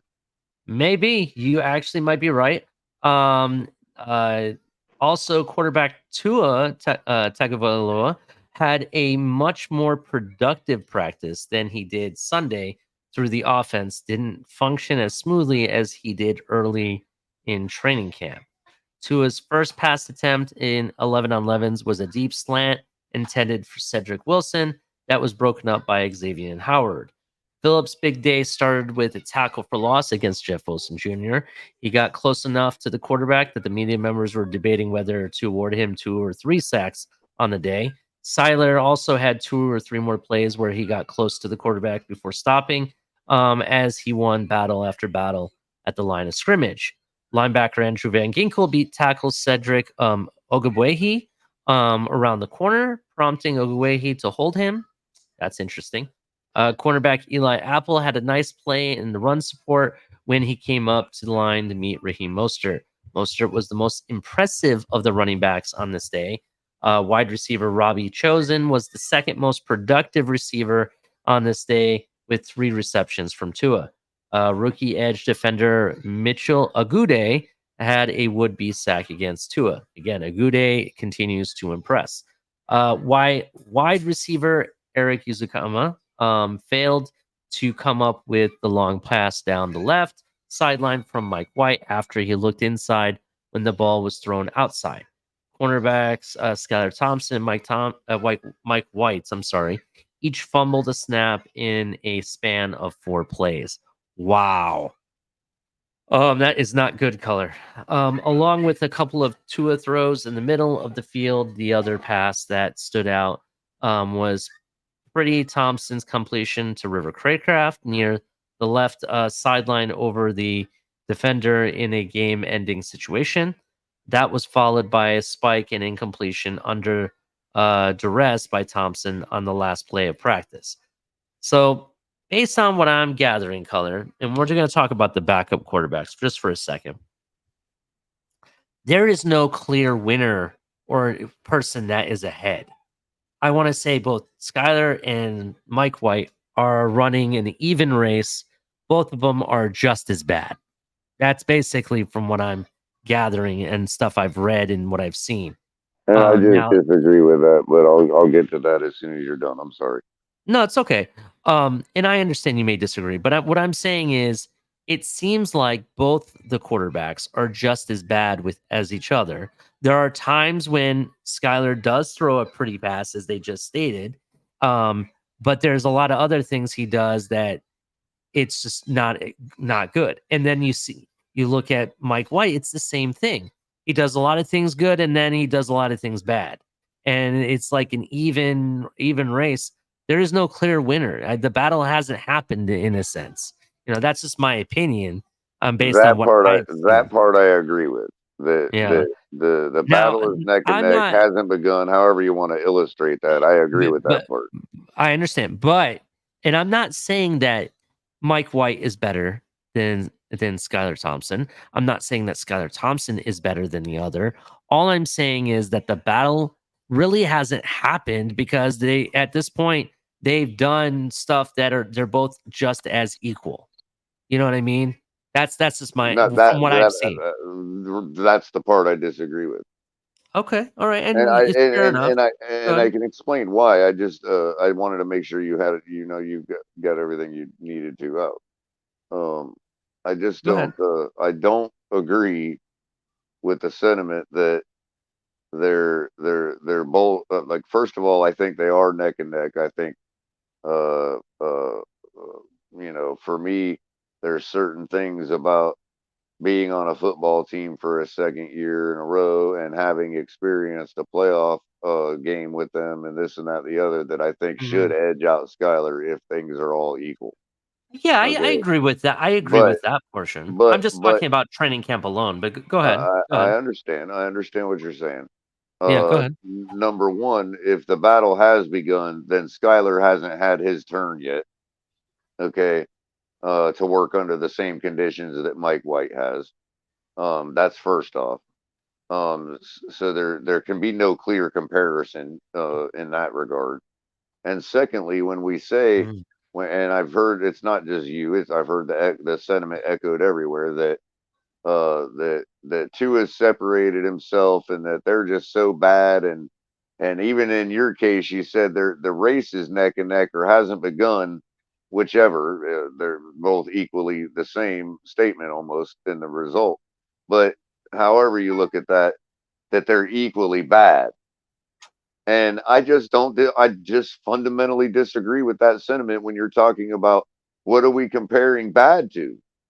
Because mm, you know when we look at it, you know you had stated that you know Mike White will do a lot of good things and then he'll do some really bad things, and the same with Skyler, right? Well, what? mhm, Why are they doing those really bad things? I mean, Tua does something really good things, and then he also does some really bad things. Except mm, he's working with the first team. That's the part that everybody just glazes over. Like that shouldn't matter at all. And they expect that they people want. Okay, so in other words, nobody's been able to illustrate to me yet why Skyler and Mike White have bad. What is it? What are those bad things that happen every once in a while? Can we examine those things and figure out why? Would those things have happened had they been working with a different group of players? You know, mm, there's all kinds of things. Would those things be happening if there was a real game situation? For instance, the last play you described, spiked into the dirt and then practice ended. Well, I mean, if that's the last thing you saw in practice, you'd think somebody had a bad practice. mm. Yeah, I understand. Like, There why was, did he spike it into the dirt? You know what I mean? Like, yeah. you know, Also, like we don't have the details primarily of what caused the back-to-back snap fumbles on the my snap point and is everything. we did this for Friday night too. We sit there and say Mike White was bad, Skyler was even worse. Well, that makes sense if you're talking about the group that Mike White worked with as opposed to the group that Skyler worked with. Mm, Take the quarterbacks off the situation. One group is twos and threes, and the other group is guys that haven't even made the team yet. mm. So, Yeah, so in other words, switch the quarterbacks, right? And if Skyler has the night that he had, and all things are the same, then you can make an argument that Skyler was just more terrible than Mike, and they both were terrible because you know what I mean. Like it's I not know, even the same but color, situation. but color, and you can go back and you can because reading articles from like Sports Illustrated with I'm not Omar Kelly and no, okay. Okay. hold on. Let me interject. Let me just interject real quick, okay? I Are you apologize. speaking for yourself or are you speaking for Omar Kelly? I'm using Okay. that as Okay. a source is Okay. basically what I'm trying to explain. Okay. If Okay. it but to give you the respect that you deserve because you let me get everything out that I need to. I'll wait till you're done. Go ahead and get everything you need out, and No, then I I'll. just I fail to see what quoting another man is. I fundamentally disagree with Omar Kelly's statement if he's gonna say the same thing and ignore the fact that they're working with different players. Okay, but that's not true, and that's the part I'm trying to explain to Okay. you, Color. Okay. All right. You don't. I'm just using that as something you can go ahead and check. You can Okay. check to see what Alan Pupar and Omar Kelly have written. You can. I remember going to camp and going there twice. I've read everything they've written. And let me finish. I remember going to camp and seeing Skylar Thompson throw to all the same receivers that Mike White throws to, right? I've seen him throw to Braxton Berrios. I've seen him throw to Tyreek Hill. Okay. I've seen him throw to Jalen Waddle. Okay. I've seen him throw to all these people, the same people that they do, because how they swap out the players and the groups allows them to be able to play. And what was your evaluation of those throws? Because I remember you saying that they were great, that there was great reports from things we didn't see under the tent. And what I saw, that there is a lot of good, but with that comes not as good. For example, we'll use Mike White off the bat because that's somebody we're evaluating right now. Mike White's biggest problem is he doesn't know how to lead his receivers. Agreed. He doesn't. Three trips to the red zone, and you don't score on any of those trips. And what was he doing? Throwing directly at the receiver rather than setting it 2 feet in front of him. Now you're going back to the are you going back to the preseason game? I am. You going to the preseason? Okay. I just want to make sure that's where we're at. I want to make sure that's where we're at. To give you an example, but that's not the first time I've seen it, though, Caller. Okay, I understand, but you're okay. I've seen it in practice when we were there on day one, bro. I'm not disagreeing with you on Mike White's throws. You're not letting me in. You're not letting me see your goal. This is why I don't let people land, bro. Because you're going off all on this tangent when that's not even the point I'm trying to make. Okay, go ahead. Okay? I simply said, I never said anything about what Mike White and his deficiencies were, because I actually agree with you that what his deficiencies are. Mm-hmm. What I'm saying to you is, despite those deficiencies, Skylar had a worse night. Why? Because he was working with guys that aren't even on the team yet. When I said that, you said, well, Alan Poupart and Omar and myself included witnessed that he was throwing to the first team guys in practice. Which one are we talking about now? Practice and camp, or are we talking about the preseason game? Because it doesn't matter what the situation is. People are continuing to say that for some reason, without acknowledging the difference of players they're working with, that Skylar is behind Mike White and that they're both behind Tua.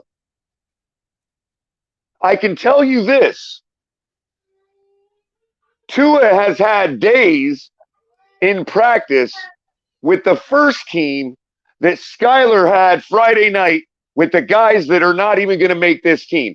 That is the point that I'm trying to make. Any point beyond that is straw manning me. That is the only point I'm trying to make. I am not going to ignore that. People can tell me the same point over and over and over again, and it's not going to get me to ignore the personnel that the two quarterbacks have been working with during their evaluation, which would be Friday night.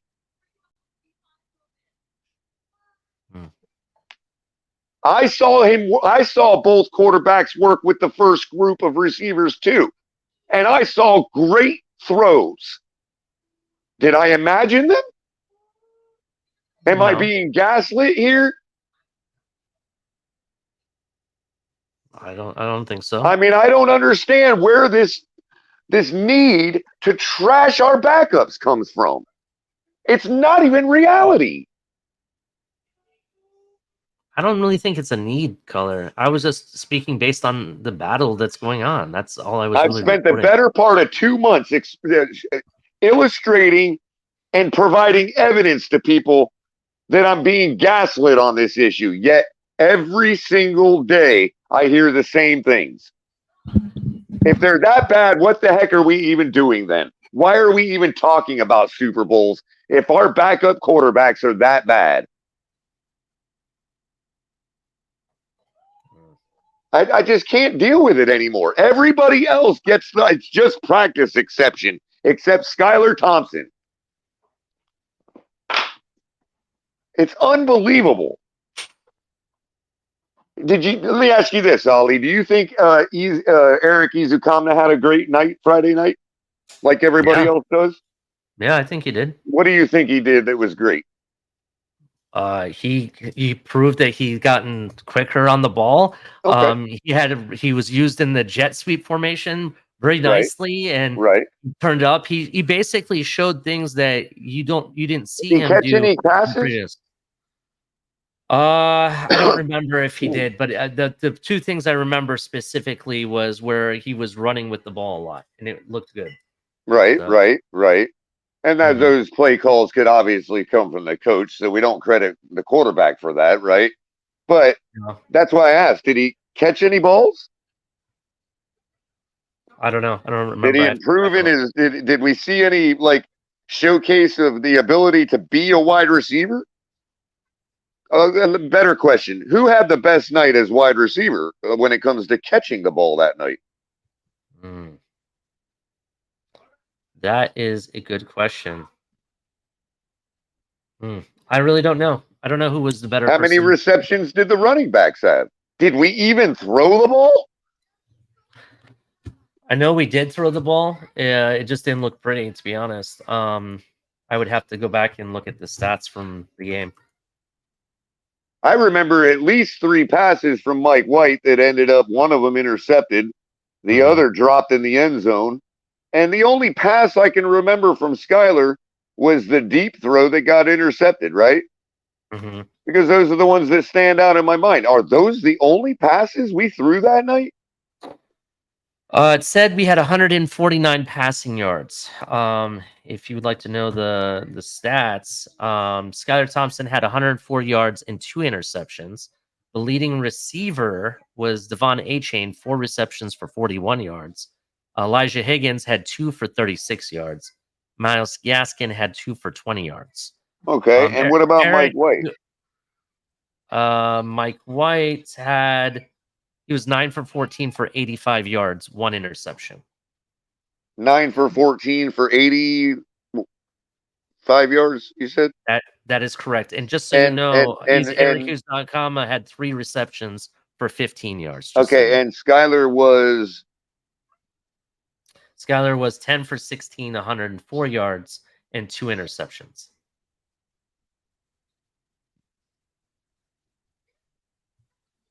With a worse supporting group, arguably. With guys that have not even made the team yet. We're not even talking about 3rd and 4th string, Ollie. We're literally talking about the guys that have not even earned a roster spot yet. And he puts up 404 yards, 10 for 16, 2 interceptions, 10 for 15, whatever it was. And Mike White does what did you say it was? 8 for. He was 9 for 14. 9 for 14. So roughly the same for 80 something yards with the 2nd, 3rd, and 4th string guys, some of which have already made the team. Yeah, basically the output was almost the same. And I'm supposed to to understand this somehow. I guess I don't understand what you mean. Well, I'm supposed to agree that while Mike White had a bad night, Skylar's was even worse. I even heard somebody that we both know and commiserate with that suggested that we need to go get another quarterback to challenge Skylar for the QB3 position and get him out of here. That's ridiculous, bro. Of course it's ridiculous. All right. To really put a nail on the head, I don't really think we need to get another quarterback. That's not the issue. What I think is just a matter of is what they're putting out on there is just vanilla offense, bro. It's just a vanilla offense. And right now, We're just evaluating. I don't understand why this is even an issue. Neither do You know what I I. But mean? somehow we've got. Tua has had a worse starting series in a preseason game, and we didn't bring anybody to really push him. I mean, Yeah. Well, how and- about 2 days ago in practice with the first group?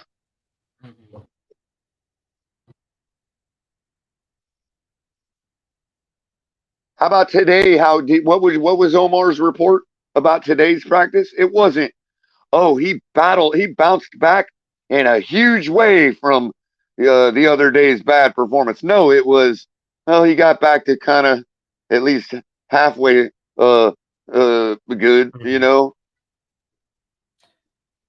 Yeah, I understand. Yeah, I get it. I don't think we have to, I don't think we have to replace anybody. It's a battle. It just hasn't really gotten started It's yet, just, really. I just don't understand why people have to be so miserable in their own lives that they have to just find somebody to trash like that, bro. And not even using reality. And when a guy like me sits here and says, "Wait a minute, let's look at reality," people want to gaslight me, Yeah. like I'm delirious or something. Oh, did you see that awesome interception that Skyler threw? Yeah. Well, did you see the fact that we had a penalty, an outright blitz that was blown by a squad of offensive linemen that haven't even made the team yet? And Yeah. then, yeah, what? Then the coach told Skyler just to chuck it up on 3rd and 19 in a preseason game, and I'm Mhm. gonna hold Skyler accountable for that. Look at that trash. Yeah. It's Done like with it, saying bro. it's like I'm sorry to saying come at you the way I did, but I'm just done with it, bro. You know, I'm not gonna say any. I've laid out my case. Okay, I've told you all what Skyler has done and has not done. Okay, the film's out there. People can be delirious all they want. All I know is you got personal problems. If a person sit here and continues to scream at the top of their lungs that the biggest problem on our team is one number 19, Mm, because he's by far the least of our problems. yeah. I agree. I agree with that. Color, let's keep it moving though. We have one more article we have to go over, and then we'll talk about something that happened yesterday. The elephant in the room that I know people are probably talking about in the chat right now, Oh but yeah, tell not me even about it. paying attention, not even talking about it right now. I heard we're not Um, going to the Super Bowl anymore. Sorry, go ahead. oh really? I heard we're winning it. I don't know what you're Oh, yeah. talking about. Oh, wow, wow, Yeah. So I don't know who okay. your sources are, but it's already set in stone. They already gave it to Ross already. Right. So let's keep this moving here. The last thing I want to talk about before the last thing is Alan Papar's 53-man projected roster that he put out. This is his third version of it that he's putting out. There's some changes and some things that he's put in here that it could change down the road, to be honest.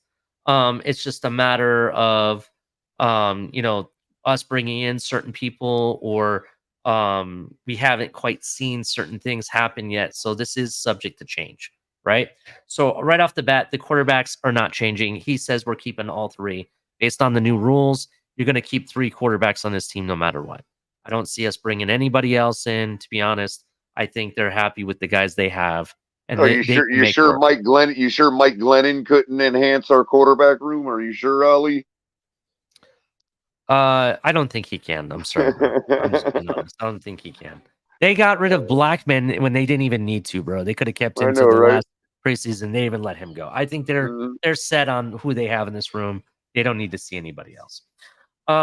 Let's keep it going though. So the analysis, according to him, is that we've seen other media outlets suggesting Thomas now is off the 53 after he threw 2 interceptions against Atlanta. Again, these are people that are trying to suggest this. But that's a major overreaction. And from here, and as we indicated before, a big factor here will be the new rule allowing for an emergency quarterback on game day. There's no way they're bringing in somebody else. Even I've even looked. There's nobody else out there that I think is even worth paying money to, bro. Just keep what you got. Just being honest. Next room, the running back room. Raheem Mostert, Jeff Wilson, Devon A. Chain, and Color. This is the big one. This is the big one. He now says Ahmed is out, Gaskin is in. Wow. Again, Gaskin is in. He'll make the roster according to if they keep 4 running backs, if that's what they're thinking. Wow. Right? I think the only one that doesn't shock is probably you, me, and Poopart. Yeah. So they're saying that we're still not convinced it's a lock. The Dolphins will keep 4 halfbacks, but assuming they do, what Gaskin did against Atlanta was very impressive, and it also more and more apparent that A-Chain and Ahmed have very similar skill set, with A-Chain clearly having a higher ceiling. Brooks has looked good at every turn, and he's a lock for the practice squad if another team doesn't pick him up, is what he says. Yep. And so you know why Gaskin keeps making this team as RB4 and he keeps being the litmus test, like I keep saying, Mhm. bro? You know why? What? Because it's like, remember Empire Strikes Back, dude, when Luke runs off from Yoda and says, I don't need to finish the training. I'm gonna go how hard can it be? I'm gonna go fight Vader right now, right? Yeah.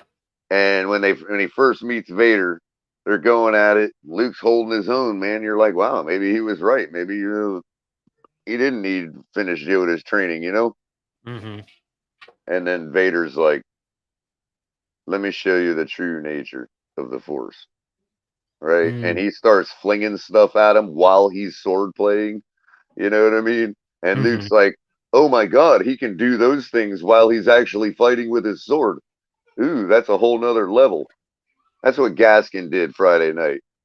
Yeah, Gaskin he said, did. y'all have been putting all this energy out. Fans been putting all this energy out all off season.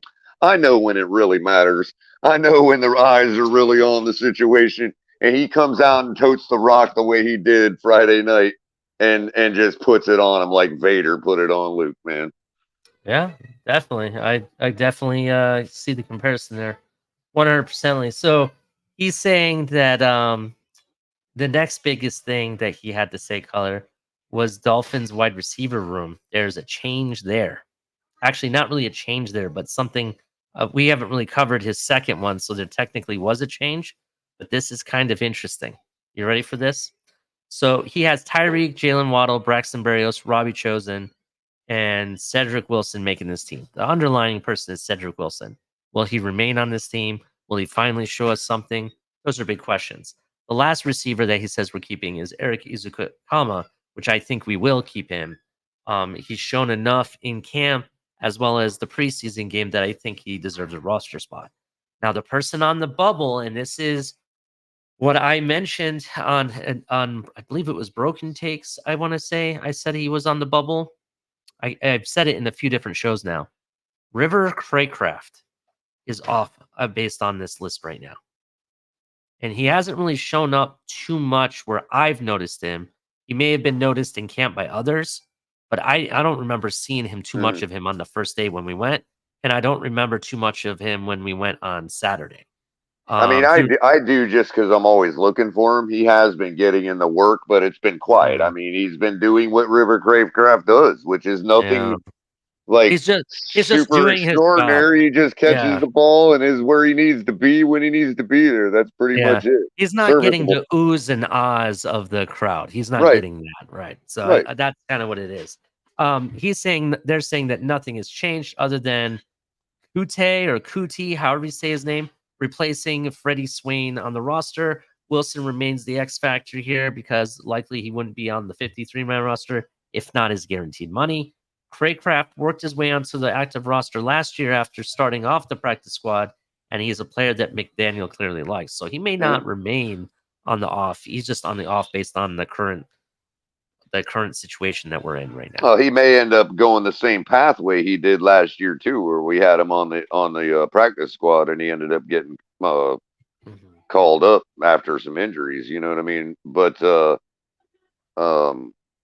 it is what it is. I mean, he's in the same boat as a lot of players, where it's like, you do the thing, but you just don't do the thing. You know what I mean? And it's like you get everything done, but that one thing that separates, what really wows people, and Yeah, it is what it definitely. is. This league is still about marketing too. It's not just about the sport. Yeah, I You understand. got to also look fun and look good doing things. I mean, and as Mhm, much as I love Craycraft, if other guys can catch the ball just as well and they can move better, it is what it is.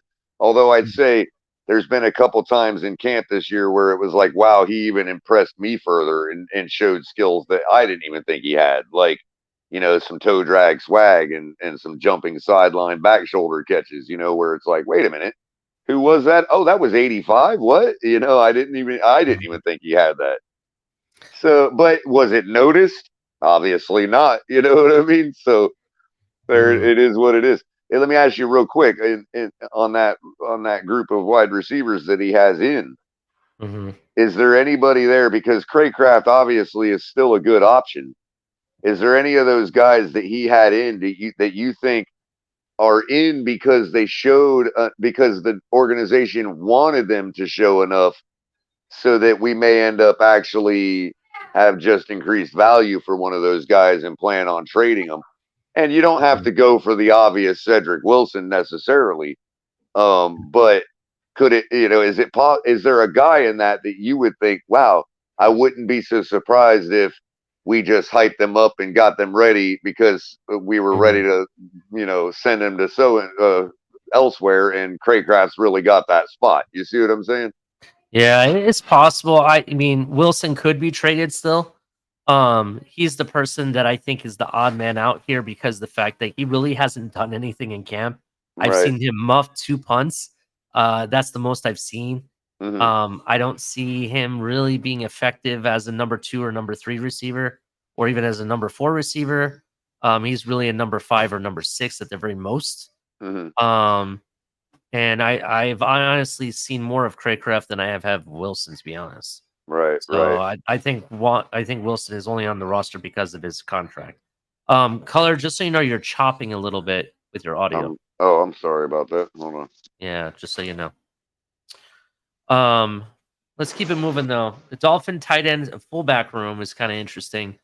We're gonna be keeping Alec and Gold, obviously. Durham Smythe, obviously. Eric Saubert and Elijah Higgins make this roster. He's off of Tanner Connor, Julian Hill, and Tyler Croft. Um, so the analysis, yes, we keep going back and forth between Croft and Higgins and the third and last tight end on the roster. And we're starting to come around to the idea that the Dolphins will keep Higgins to see what he can do and become at the NFL level. So he's still raw. Higgins is definitely Keep raw. him. He did Didn't we have draft? Didn't two. we draft him? I mean, why wouldn't we Yes, keep him? sixth round. Because sixth round, it's a seventh round. They say you're not necessarily going to be kept, not All necessarily. right. All right. I mean, I think our sixth round draft pick, and I could be wrong on the round, but we had an offensive lineman we drafted, I want to say in the sixth round from Hmm. Ohio State, and we ended up letting him go. He went and started for the Bengals and made the Super Bowl. Right. So yeah, so I mean, shame on us for letting him go, to be honest, because I think he would have been better than some of the other people we have on this offensive line. Um, yeah, so that's what they're saying. I agree. Higgins, I think, is kind of working his way on this roster. Saubert definitely showed me something. Smythe shows me something. The question the question really remains how many tight ends are we going to keep? Are we going to keep a fourth tight end and make this room 5 total? That's really the question. What we do. So Dolphins offensive lineman, there was really only one change. Teron Armstead, Connor Williams, Austin Jackson, Robert Hunt, Liam Eichenberg, Isaiah Wynn, Dan Feeney, Kendall Lamb, and Lester Cotton make this team. He's off of Jerron Christian. Robert Jones doesn't make this team, which is surprising. Cedric Ogwehi doesn't make this team. Keon Smith, Ryan Hayes, the 7th rounder, James Tunstall, which is kind of funny because every time I look at the name, I'm thinking I'm reading what's his name? Tunzel. Yeah. Yeah, that's what I'm like, what? Alame Ulawave, I think that's how you say that. Uh huh. He's off of them. So I think that's I think that's a little namist, if you ask me. I think they're only cutting him because they Color, just don't. you're chopping more now. Way How worse than about now? before. How about now? Better, better, Say better, something. better. No, you're chopping all over the All place. right, hold on. It's gonna have to go to the. I'm gonna have to go to the other mic. Is that better? No, leave and come back. Oh, it's probably my internet. Hold on. You're getting worse, if anything. Hopefully, color comes back. But we'll keep it moving while he's doing that. Is that better? No, nothing but chopping. Like I said, leave the stream and then come right back. All right. So while he's doing that and coming back, let's talk about the next position group. Edge players. He's on Emmanuel Ogba, Jalen Phillips, Bradley Chubb, Malik Reed, Andrew Van Ginkel, locked to be in. He's off of Cameron Good, Garrett Nelson, Mitchell Agude, and Randy Charlton. Good, Nelson, and Agude have all shown good things in camp. One of them probably would end up on the 53-man roster if it weren't for Ogba having a $15 million guaranteed salary. With Van Ginkel, remember that he can be used as a swing guy lining up inside and outside. And this room, to be honest, there might be another person we keep because depending on what they do in the linebacker room, because Andrew Van Ginkel can play middle linebacker and he does provide size, so it'll be interesting what happens there. Looks like Color is trying to come back. He may have to restart or something. So maybe something happened to him. Let's keep going with this. Oh, maybe this is him. Color, All right, is that better? can you hear me? Yeah, is that better? Can't hear you. You're getting chopped out really bad. You may have to switch to your phone. Is that better? No, can't I hear you don't at all.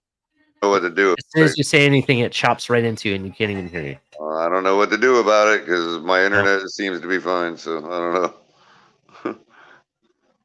this is weird. I don't know what's going on. Like I said, you may want to switch to your phone, I'm on my phone. and I don't know. I'm on my phone. I can't hear what you're saying now. Now you're completely muted. Yeah, sorry, Color. I'm not sure what's going on. But let's keep talking about this roster until Color figures things out. I was saying I'm on my phone. Is that better? No, we're hearing little blips here and there, but that's all we hear, Color. We don't hear anything else. Yeah, he had to come back. Okay. This is a big room for me. There's a guy on here that I'm very excited about. So Dolphins defensive tackles. We're keeping 4, according to Alan Papar. Christian Wilkins, obviously. Raekwon Davis, obviously. Zach Seiler, obviously. And who is the 4th defensive tackle do you think we're keeping? I'll give you a hint. It's not Deshaun Hand that we just signed. Nope. He is actually off of Josiah Bronson. He's off of Jalen Twyman and Deshaun Hand. He has Brandon Pilley in. So this remains the position that we're most likely to see the most movement between now and September 10th. But Billy Pilley has been consistent enough lately to think he's a really good chance to making the roster as a rookie free agent. Shout out to Brandon Pilley, my favorite Samoan on this team. I cannot wait to see you be on this final roster. I was very excited to meet you, and it was really cool. So that's the guy I'm rooting for as one of the free agents to make this this roster. Is that any better, Ali? In Dolphins inside linebacking core. So this is who they have: 4 people: Jerome Baker, Ali, is that any better? David Long Jr., Duke Riley, and this is the big one: Channing Tindall. Now, Channing Tindall did show some good stuff on Friday and has started to show up in camp. So that is good. We want to see more of it because he's been asleep drinking Lewis's NyQuil the entire time. So I'm glad to see this. Now, he's off of Aubrey Miller and Mike Rose. There appeared to be a battle brewing for the final spot between Tyndall and Miller, the undrafted rookie from Jackson State. And Tyndall was productive in the preseason game and has separated himself. Yeah, I could understand that. But also, I could also say that Miller was productive as well, in my opinion. I want to say they're about equal in certain ways. But I understand, Tyndall was our draft pick, so you kind of need to protect that as well. Is that any quarterback better, room. Ali? Xavier Howard, Jalen Ramsey, Cater Kahu, Cam Smith, Noah, and Eli Apple are currently slated to make this roster. He's off of Justin Bethel, off of Tino Ellis, Bryce Thompson, Ethan Bonner, Keon Crossan.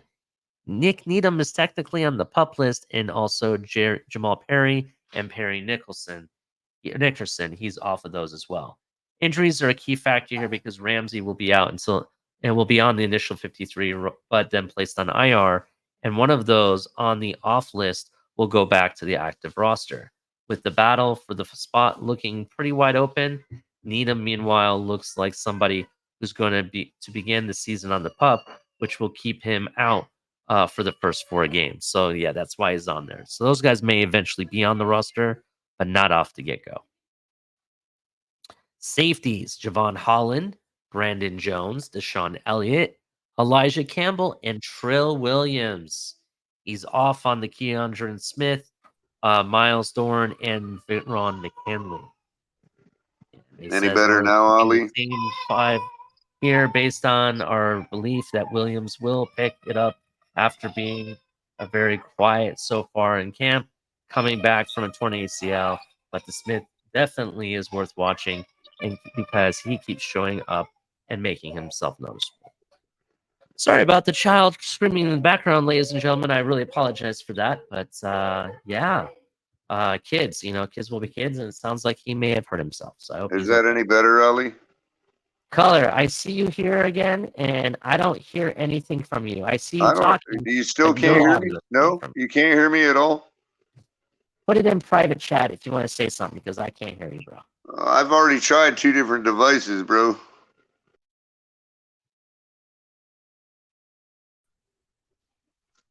How about now? Maybe it's me. It's got to be you, bro, because I've already tried 2 different devices, man.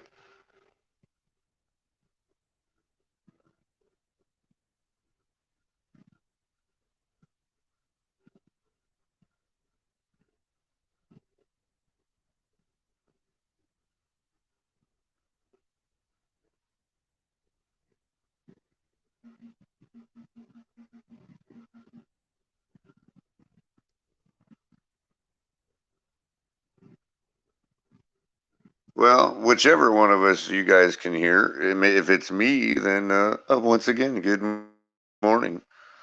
The weather is hot, humid, and the traffic sucks. And that has been your official TFTGnetwork.com weather and traffic report. Everybody hit the like button. Everybody hit the share button. Hopefully one of these days, Ali can hear me. I can hear you. Oh, great. Well, that's perfect then. As I said, whatever you just did, I can hear you out of nowhere. So, well, it must be you, because I've tried 2 different devices and it's the same problem. 2 different internet connections, dude. Could you hear me? Could you hear me doing that whole spiel about what I was talking about? Yeah, I could hear everything you were doing, bro. Okay, but for whatever reason, I couldn't hear you. I don't know why. And like I said, I've tried 2 different internet connections on 2 different devices, dude. Yeah. 2 different. In other words, 2 different phones. One on both tried on the cell tower, and both tried on my Wi-Fi. It was weird, bro. You were I could hear you, but you were choppy as heck. Every time you said a word, it was like chop. I was gonna say it had to be your download, because if it was my upload, then that would mean that the AT&T cell tower has the same problem that the Comcast modem has. That's very unlikely. Yeah, I understand. All right, let's keep it moving, Color. So basically, just to recap what I talked about while we had the issue. Linebackers, actually, let me go to defensive tackles first.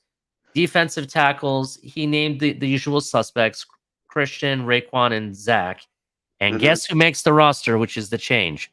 Brandon Pilley, color, my favorite defensive tackle. All right. Brandon Pilley makes this roster, according to Alan Poupar. Mount Pilly. Yeah, Mount Pilley, exactly. Linebackers, Jerome Baker, David Long, Duke Riley, and not Aubrey Miller. It's Channing Tindall now, he says, is on the roster. But that he has us only keeping 4 inside linebackers.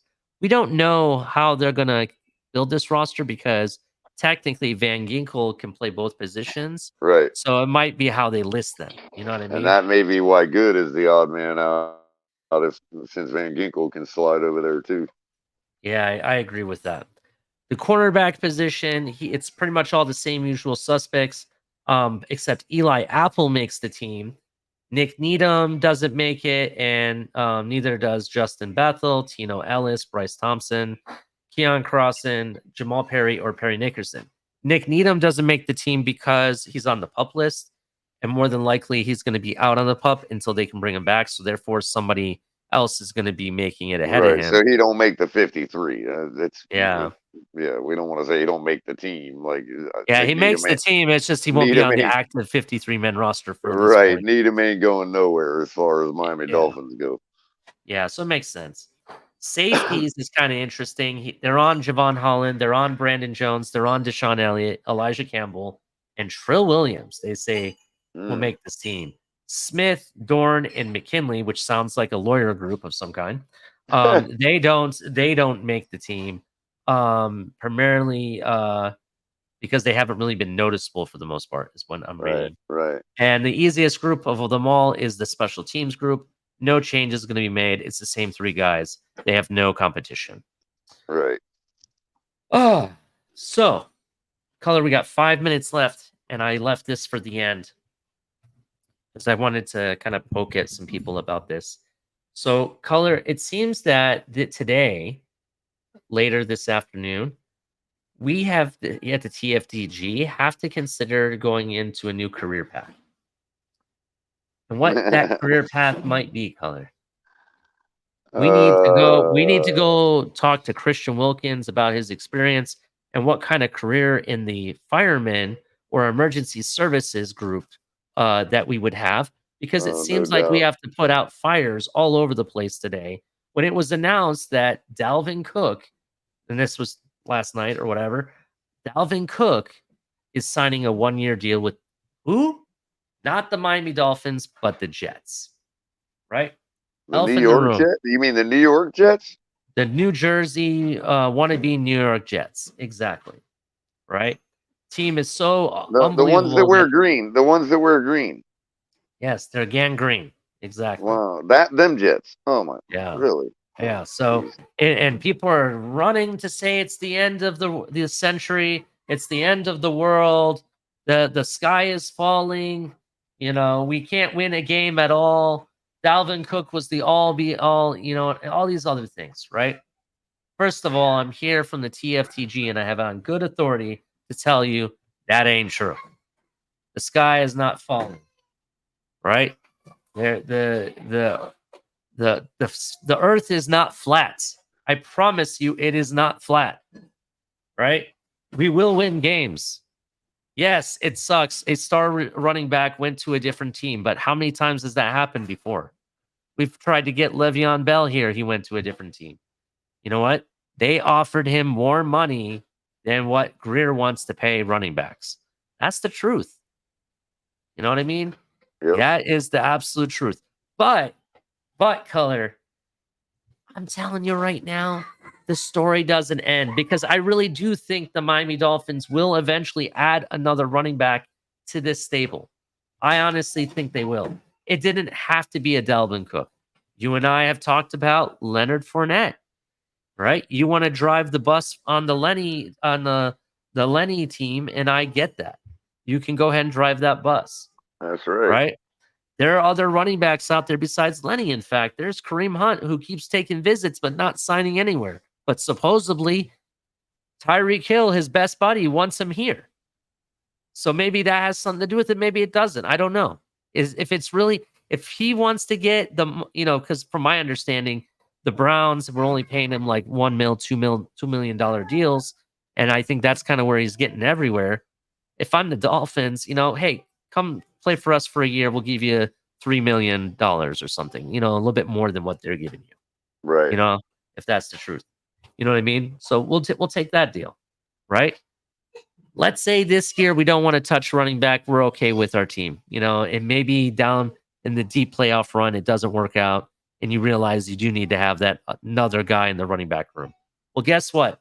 All of the guys and players we want, guess what? They're all free agents next year. All of them.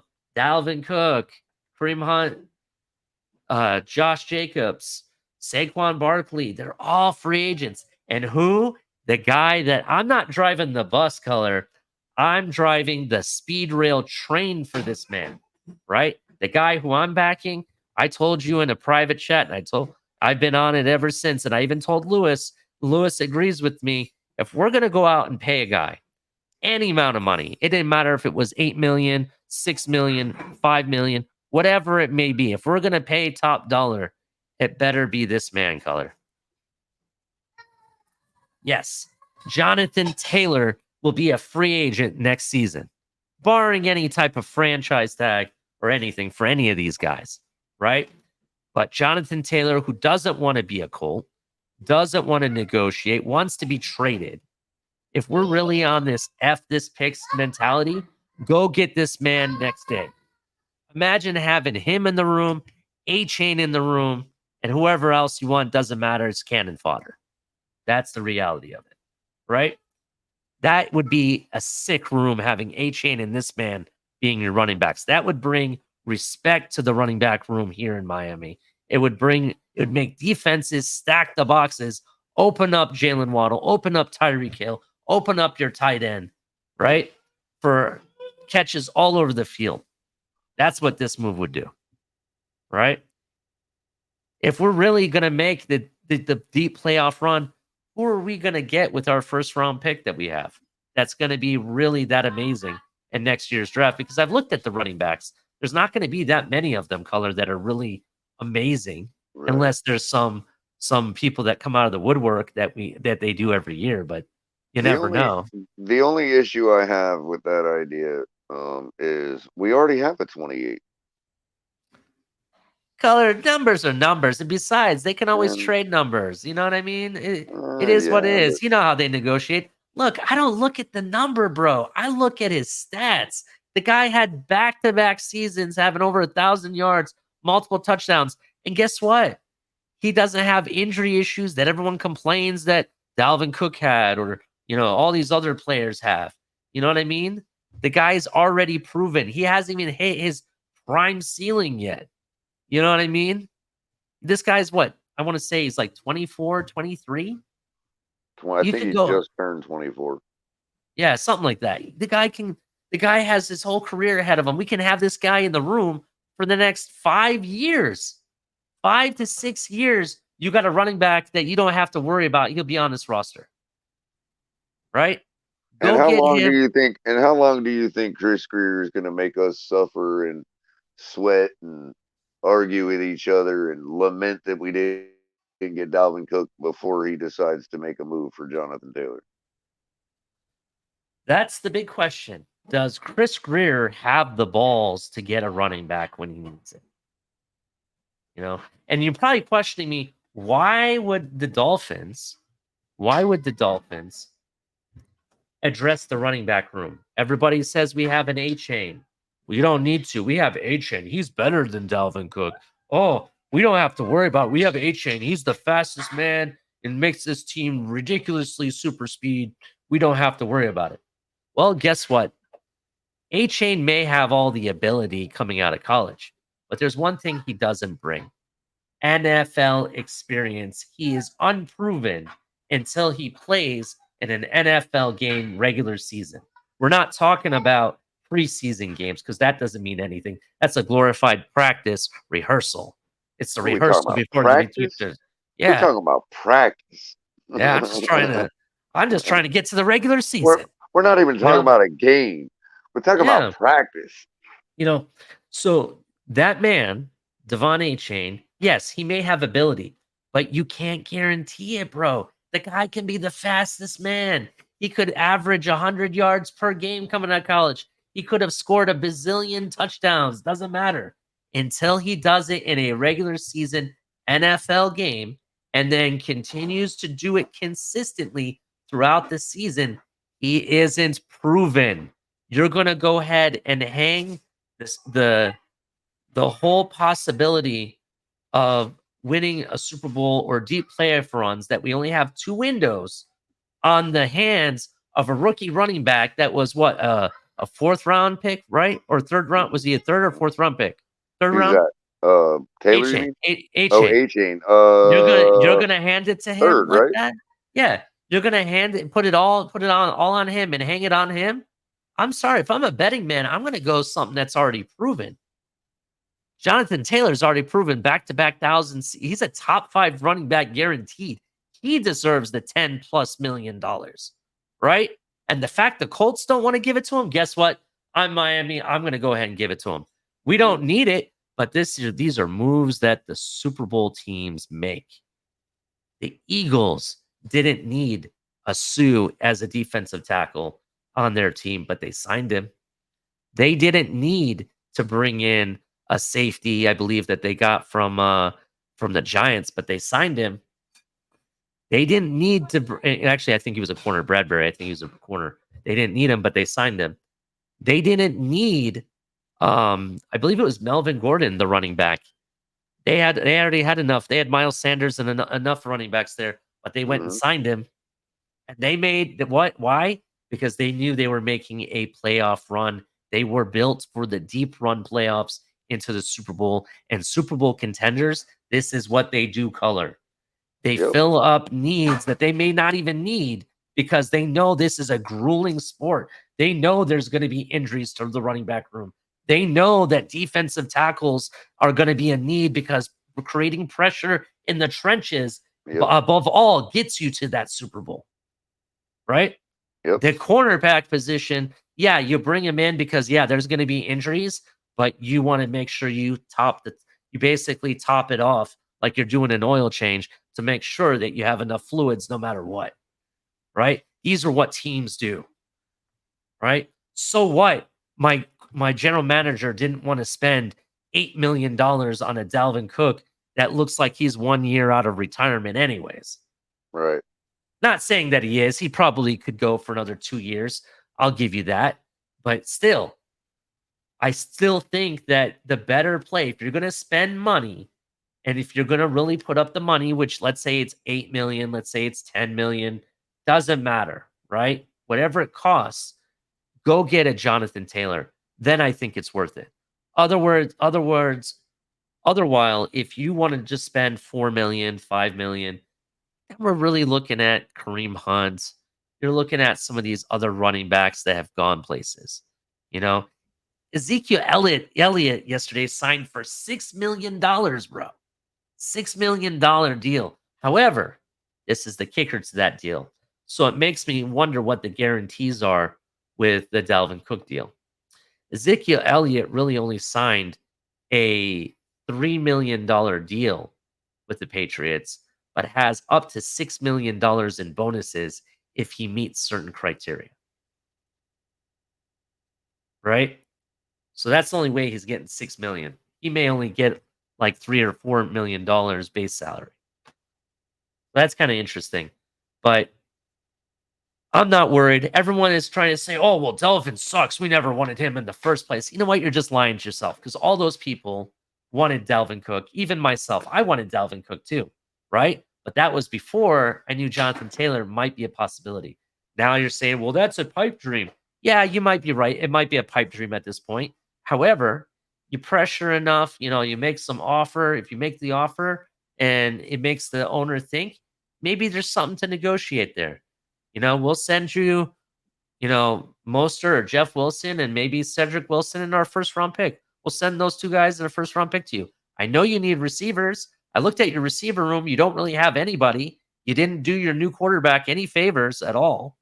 So Cedric Wilson might want to go there. You know what I mean? Right. We have a plethora of corners. Maybe they want one of our corners too. Not Ramsey or X or Cam Smith, but maybe some of these other guys. You know, there's some moves that we could actually make and make this happen.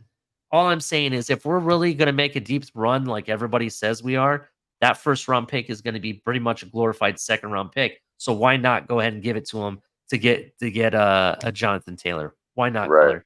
I challenge Exactly. everybody in the chat right now. Change my mind. Change my mind right now. Why we shouldn't do it? Save I the money, challenge you. save the money, get Fournette. You could do that. That's an option. Fournette would be good in certain situations, but I don't think he's the running back of the future for Miami No, Dolphins. no, You you're get right. you get Jonathan Taylor, Color. Not only do you have a running back in the future already in stable, but you have a running back of the future in the stable at the same time. It would be like having our two-headed monster again, Ricky and who was it? Ricky and Ronnie. Ronnie? Yeah, Yep. Ronnie. It would be just like that all over again. Do you understand, Color? Right, right. Imagine the two running back formation with A Chain and Jonathan Taylor in the backfield. Holy shit. People, the defenses would be shitting themselves. Defensive tackles would be like, I think I'm going to throw up, bro. I can't handle it. Because they won't know what to do, bro. They won't know if they shoot up the gap. Should they, the edge rushers will be like, shit, I need to cover the sides and, just stop the run instead of pressure the quarterback. They won't know what to do. Well, maybe I can bring you down to earth a little bit, and it actually might it might feed into the possibility of making a move, like you suggest. Because I got a question for you. I just came across a headline on my toilet source feed, and Let me ask you about your toilet source feed. Does it come from a Jets fan? oh Because no, that's no, a toilet source. no, it's the name I give to my Google News aggregator, because usually when I'm reading it, I'm sitting on the throne. Mm. I mean, I'm not currently doing that. I'm just saying that normally I am. So I call it my toilet sources. But basically the news. Mm. But I came across the headline, and I lost the headline because my toilet sources are very they commonly like to show me a headline, and when I decide, oh, I did want to read it and go back to click on it, the page refreshes, and for some reason it never comes back.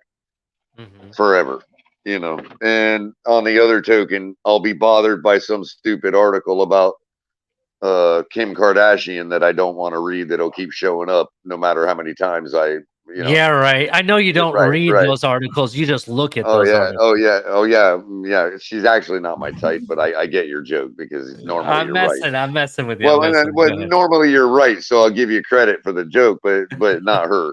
Anyway, Monica Go ahead. Bellucci's more my speed, but I digress. Anyway, so I just came across this article. I don't know how old it is, but what it struck me is, I've got my own timeline when it comes to certain things about injuries that because organizations, yeah, they could be telling the truth, they could be outright lying, or somewhere in between. And it depends on what part of the year you're in, whether you're off season or regular season or whatever, as to how guarded they can be. You know what I mean? And we saw this play out, I think, I don't remember if it was to a rib injury also, but when he had injured his hand, and at first it was a jam thumb, and then it was a bruised hand, then it was a broken wrist or something. You know what I mean? Like, it just kept escalating every couple days that went by. And I'm thinking, first I'll ask the question, and then I'll explain to you where I'm going with this and what led me here. Okay, do you think it's possible that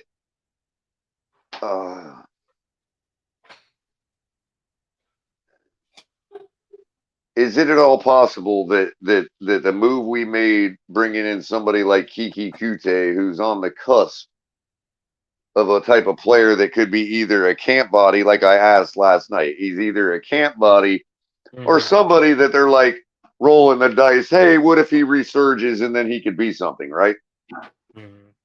And I thought, oh, well, Chosen, maybe they're not convinced on him yet, because he kind of was utilized in a similar role this and that or the other. Then I thought, wow, he's 5'10", 180 or 190 pounds, right? Really fast guy, you know. And then I'm thinking, okay, well, is there a way to fit him on? Or let's say, why is the Cedric thing is so, you know, they're always so nonchalant about it when we think the guy should have already been traded or whatever else. Mhm.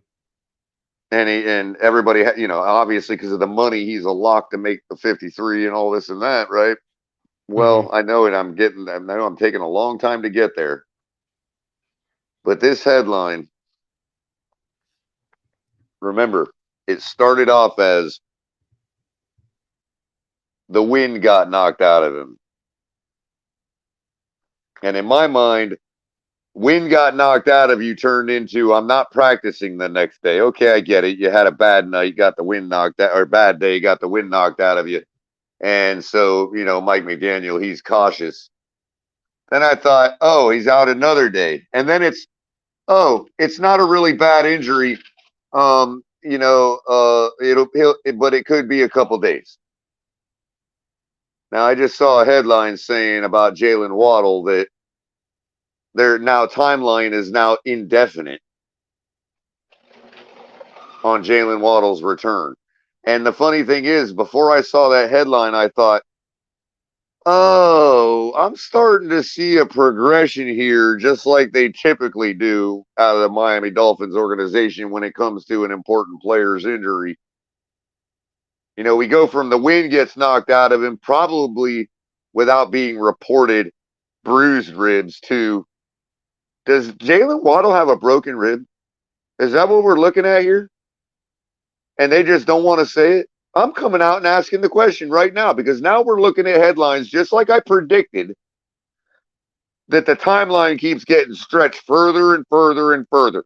And so the question is, if Jalen Waddle ends up on the PUP list to start the season, how does that affect everybody's 53-man roster predictions when it comes to the wide receiver room and why we brought certain wide receivers in and why we're holding on to certain others? I really want to know. I'm starting to be a little concerned about this, bro. Like now the timeline's indefinite for getting the wind knocked out of him? Yeah, I mean, I don't really think the wind got knocked out of him. They're now calling it a torso injury. A torso injury. Because we Yeah. can't be that specific, and we don't have to be in the preseason. You see what I'm saying? Yeah, and the torso injury is really Does this just the man have a center of broken rib? abdominal Does area. this man have a broken rib? I want to know. It's possible he may have sprained a rib or You bruised know, it I really mean, I bad. know I'm making a big deal out of it. Sound like I'm making a big deal out of it, but I'm just tired of this. Like, you know, oh, it's wind knocked out of him. To now we don't know when he's coming back. Like seriously? Well, they said he might be out for a little bit, but they're not really specific on the timeline. I guess you're right. Well, then I guess you know the worst case scenario I guess would be a broken rib. So guys, Yeah. I don't think plan for that timetable, and you'll be being conservative. You'll in other words, you won't disappoint yourself. Yeah, I don't really think he's going to be out very much longer. I think a lot of our injuries and stuff, they're just being super precautious. You know what I mean? You could see it from guys that are coming out of the pup list. Even Teron Armstead, bro, they're like moving him like a snail. He hates it. He wants to run, and they want him to walk. Well, I do understand there's a certain amount of that, but at the same time, even getting the wind knocked out of you over cautious would be the one day out of practice. You know what I mean? Yeah, And then it was 2 or 3 days. So I'm thinking, okay, if there was bruised ribs and they didn't want to tell us, that overcautious would be like a week. You know what I mean? Yeah. Or maybe a week and a half. Now we're talking indefinite timeline. That's to me, that's more than bruised, man. I guess I'll have to research that. I'll definitely There's no investigate way and to see what I know can because find they out. haven't told anybody. So there's really no way to know other than my own speculation here. You know what I mean? It's just, Yeah, I guess hey, what we do know is that the timeline is now indefinite. So I'm not lying about that. You know what I mean? Yeah, I understand. I don't know personally because I haven't looked into it too much, to be honest. So I don't really know if anyone has reported. I do know that I have read torso injury specifically. So that is all I can really say Wow, that about could it. literally be anything, bro. Well, I You know know what I mean? I looked up where the torso is. I know it's like Well, your your torso is central. waist up. Yeah, I know If you there. cut if you Well, cut your if you cut half your body off from your waist down, you're left with your torso. well, You know what I mean? I understand, but there's when I looked it up though, it specifies more of the central abdominal Right, area. everything without the arms and legs and neck. So if you were to just chop off your arms, your legs, and your head, you're left with effectively your torso. Yeah, I got you. Could mean anything. Center mast is what you'd call it in some people's circles. Yeah, yeah, definitely. All right, Color. This was that your final thought, or any other thing you Yeah, want to talk about? we can go ahead and parlay that into my final thought because I know it was a little off topic for what you were talking about. So yeah, and it kind of did open up a can of worms. So yeah, I'll parlay that to my final thought. Other than I'm looking forward to seeing a practice away from home, and you know, I bet guys can get a little more focused on themselves. The media is going to be focused on the Texans. The local media is the Texans' local media, so it's going to be their turn to get over dramatic and all that, and hopefully we'll get a few compliments like we gave the Atlanta Falcons some compliments. So hopefully it'll be more of an encouraging week for us. Definitely, And definitely. and all the eyes involved will be focusing on the good things instead of the bad because everybody will be so focused on what the Texans are doing bad. So it's a Definitely. good thing to get away. All right, man. Well, thank you. I appreciate you stopping Thank by, you, bro. Ollie. And with that, I'm also going to give my final thought real quick. Make sure you hit like and subscribe. Turn on the notification bell. Listen, just because we didn't land a player, when in history have we not landed players? There's been many players we haven't landed, right? It's okay. It happens. But what is true is that we will move forward. The Miami Dolphins will still show you Miami football, and they'll show you that they still, I mean, even without Dalvin Cook, we still have one of the best put together rosters in the history of the Miami Dolphins. Not saying we're the best, but I will say one of the best, put together. We're still going to contend. We're still going to have a deep playoff run. And who knows? Chris Greer's work might not be over yet. Maybe tomorrow we get breaking news that we went ahead and made some trade, hopefully for Jonathan Taylor. But if it's not Jonathan Taylor, I want to see us at least bring somebody in, address the room, because we all know we need to. But anyway, make sure you hit like and subscribe. Put your comments below. Till next time, we appreciate everybody. And with that, we out.